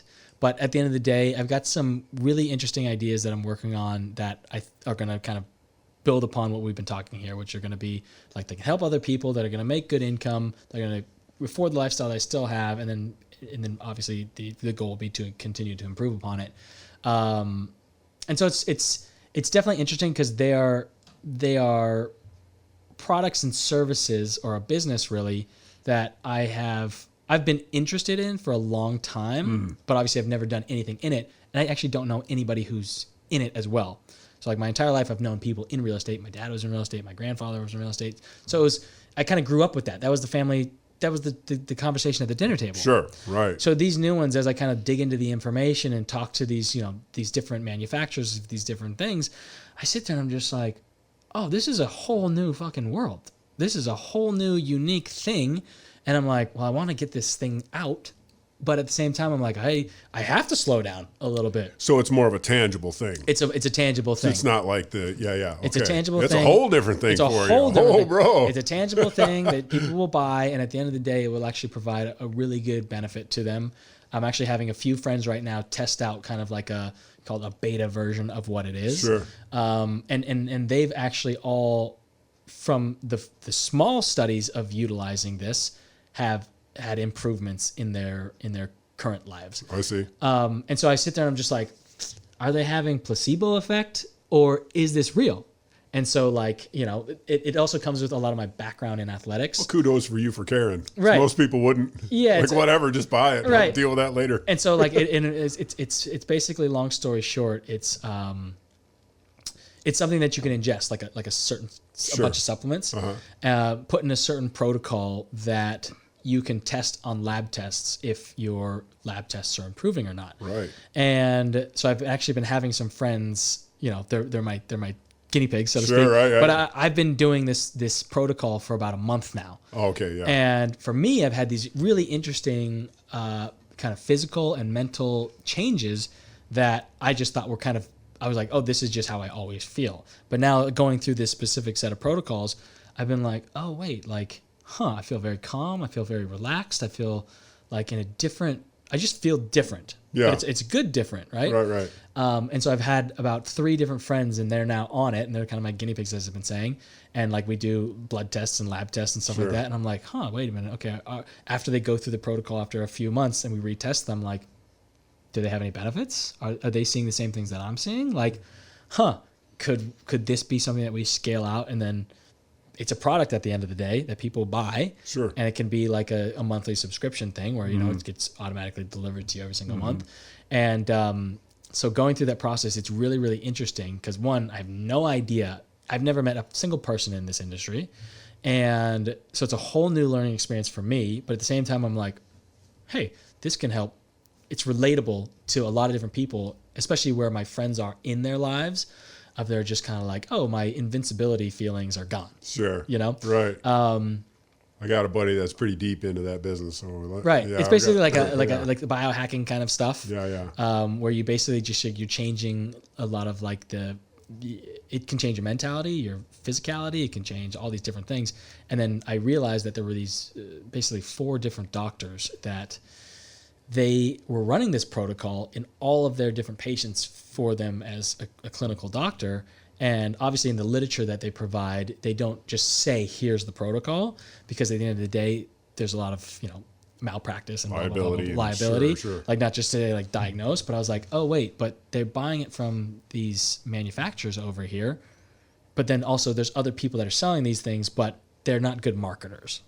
And so I realized, I was like, wait, if you were a better marketer, that's really what business is all about. And I was like, but am I going to get the benefits that these doctors are seeing their clinical patients getting? And I was like, whoa, okay, wait a minute. So I feel like I'm getting those similar benefits that they're talking about in these different clinical studies and these case studies. Right. And the supplement companies are able to sell them because they're supplement companies. They're not medical companies. So all of a sudden it's like, right. If I'm just a better marketer and it's the same product, it's unpatentable. Right. Maybe I could do more good by just taking this small, very kind of smaller product market, and then introducing it to a much larger audience of people, right. in just a different scale, different avenues. Right. So that's kind of been the one thing that I've been working on that I don't know if it's going to be viable yet. At the end of the day, I still feel like I have to test it on myself, and I've got to go through it for like 90 days at least. Yeah. And then obviously my friends are doing it in lower capacities. I kind of like full tilted forward. I was just like, I read about it. I read the studies. All these people, nothing bad happened to them, at least in the studies, right? Maybe they just didn't publish the bad ones. Right. So I was like, I'm doing it. I'll be the guinea pig. I'm going to test it on myself. Like, so yeah, that'll probably take 3 to 6 months to really get to a point where I'm either like, okay, I'm going to be I can go all in on this kind of a thing. Or it's like, no, this probably isn't the thing that I want to push forward. Yeah. And then continue searching for different things along the way kind of a thing. So yeah. Get yourself educated enough to be able to make that decision. Exactly. Yeah. And so it's one of those things where I sit and I think to myself like, okay, I want this, the end goal is that I do want this to be beneficial for other people. Yeah. And I want them to actually get a benefit out of it. Right. I do also want to continue to make money, and the real estate business is going as it's going. We've got plenty of inventory that'll probably last for a couple years at this point. And then, if we start this other business, at the end of the day, it's a very similar systematic model of we've got a product and we can hire marketers in different fashions and different systems, and then build that, and then that'll generate more cash that then we can either build that business up more, or do different stuff in real estate, or just do other things. Create new cool businesses and learn more information, and just have more excitement kind of in your life of learning new different things. Buy my product and you can pole vault 17 feet. That won't be there. That requires a lot of stuff, right? But maybe just like people, what I've realized is that a lot of people are constantly in a state of, I'll call it survival, where it's like, holy shit, like I've got to pay my bills. I've got to get everything done. And they're just like constantly stressed. And so like people, they look for different outs for their stress, right? Some people like to drink alcohol. Some people want to drink coffee in the morning. Some people get massages. Right. There's all these different avenues that people go to relieve that stress. But it's like, what if there was certain products that could allow you to naturally, nothing illicit, nothing, just literally natural things, put in a certain dosage amounts that could allow you to just mellow out. Right. Or at least to get to a point where you're not having a lot of anxiety or fearing things that aren't happening right now. And so like kind of another big piece of this is with everything in the real estate business that I do, obviously I'm dealing with money from investors. I'm dealing with a lot of my own money. Sure. And so I sit there and when I watch the news and I listen to different people and I talk to all these different people, we all have our theories of what's going to happen in terms of the economy, where valuation's going. Are we going to have slow down? Are the people that used financing going to be able to continue to pay their financing? So you get all these information, and that created, for me at least, I was just like stressed out about it. Always. You're always just like, holy shit, what should I be doing? Right. What should I be doing? What am I not seeing? What am I not That's going to hit me in the back of the head. Exactly. Right. And it was a constant anxious thought of these unknown potentials in the future. And even though I have plenty of security in the money that I have right now, it was still, I was like, why am I worried about these things? If everything blew up tomorrow, I'm fine.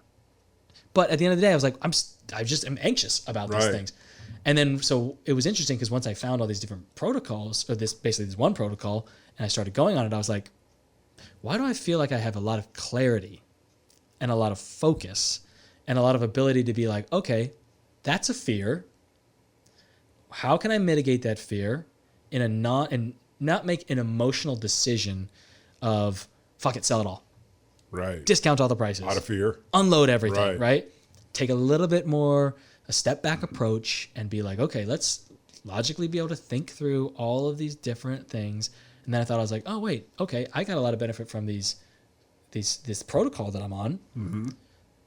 Would that help other people in their lives when they're freaking out a bunch of different things? Mm-hmm. Whether that's, their kids or their budgets or their income or their mortgage, whatever. Endless list. Could it help them just be able to slow down and be able to deal with all of those in a different fashion in their own life and get a benefit from it? Yeah. And every case study that I read about this stuff, and once again, this very small market, everybody was seeing these positive benefits. Obviously, the doctors who are doing the clinical studies, you always have to sit there and like, are they biased? You know what I mean? Like, where are the supplements coming from? Okay, one of the guys owns a supplement company. So I got to pull it apart. I got to look inside. I got to, call the doctor's office and be like, I'd like an appointment, and like, you don't know anything about me, but I'm going to come and see your operation, kind of a thing. Yeah. But at the end of the day, I'm like, is there something here that I feel like I've had a tangible benefit? Yeah. That then you could give to other people that are also going to get a tangible benefit. Right. And then improve their life through that fashion. So that's kind of the one thing that's been really, really resonating with me over like the last month here. And it's the first thing that I've found, thought about, and like been much more convinced about than any of the other ideas that I've had over the last 6 months. Right. Because I'd get different ideas and I'd mull on it and I'd be like, no, that's not it. And I'd think about another thing, or I'd find out about another thing, or I'd have a conversation with somebody that wants to start something, and I'd be like, I'd be excited about it, but I'd be like, nah, that's not it. That's not it. And then all of a sudden I found this thing and I'm like, why do I feel like this is it? Yeah. Like, why is it that all of a sudden all the conversations that I've had with all these different people in my sphere, we've kind of all touched upon things that this can assist them in.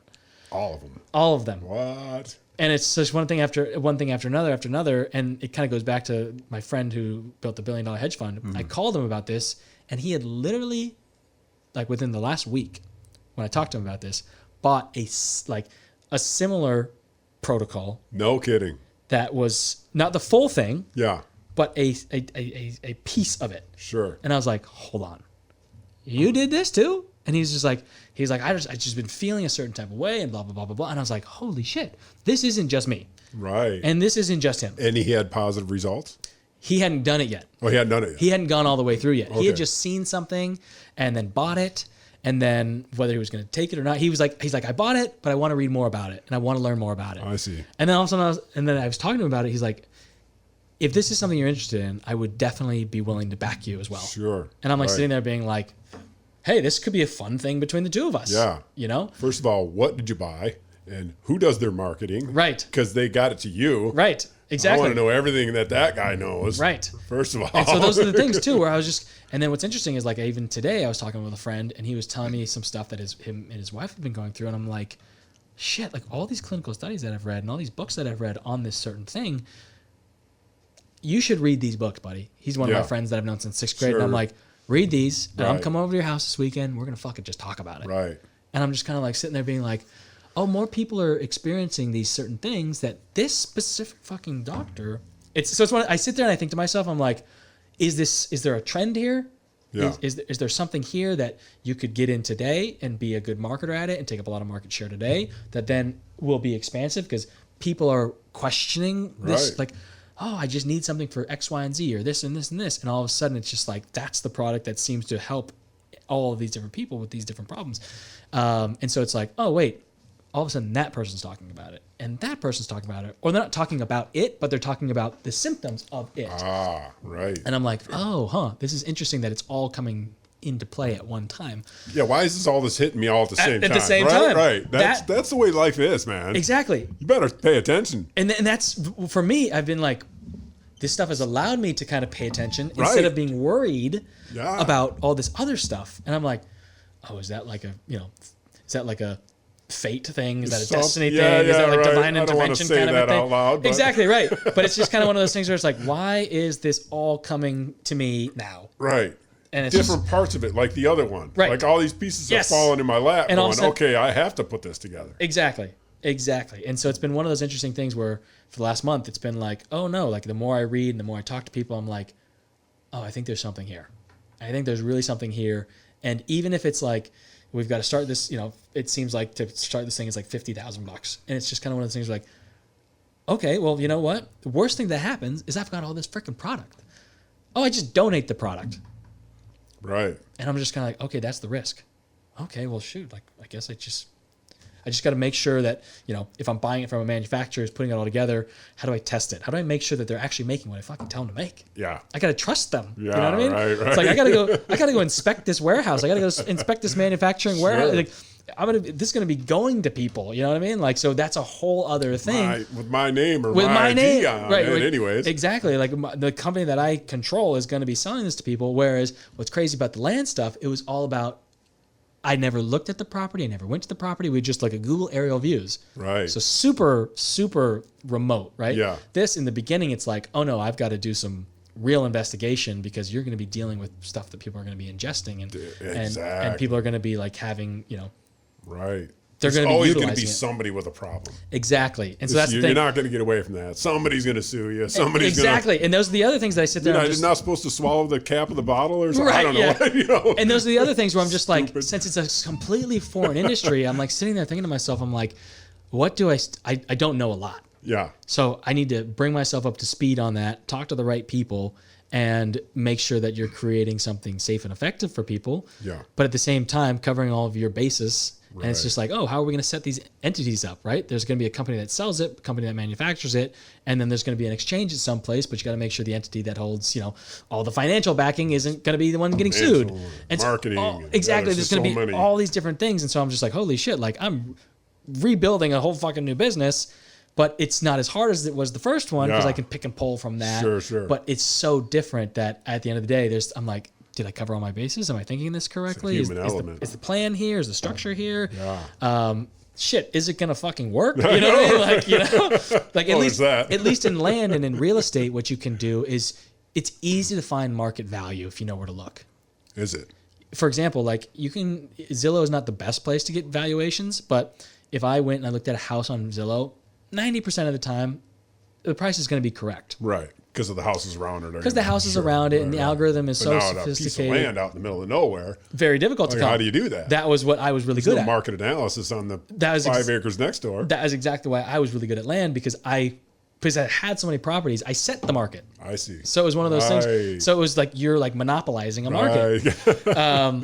Legally, right. But so it was one of those things like in real estate, for example, you can go online and you can say like, okay, this house is worth, let's say, on average, $300,000 in this neighborhood. So if I can buy that house for $225,000, if I got to do a little bit of fix up or whatever, hey, there's $75,000 worth of room for me to make profit in this thing. So if I hire a contractor and I hire a broker and I can put all these numbers into a spreadsheet because I know the valuation. Right. For a company like this, it's like, I don't know how to gauge the market.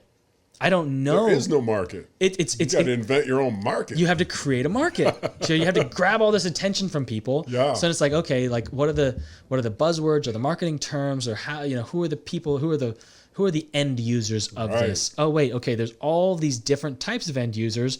So which one are you going to market to? Which niche are you going to market to in these ones, right? Right. It's like, okay, well, you can start with this one, but it also could have helped this one.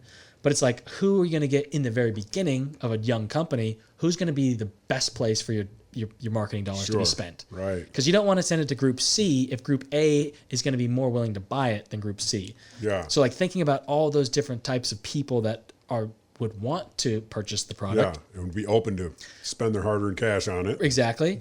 Based off the clinical studies, it's like, oh yeah, we typically assist people that have X, Y, and Z conditions or feel Y, Y, X, whatever.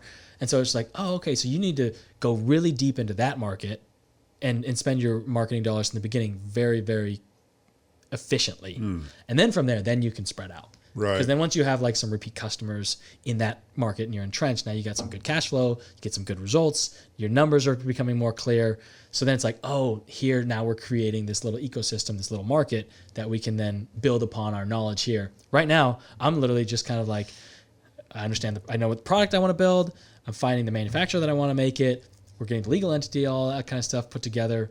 But from a market perspective of saturation, I'm throwing a dart in the dark.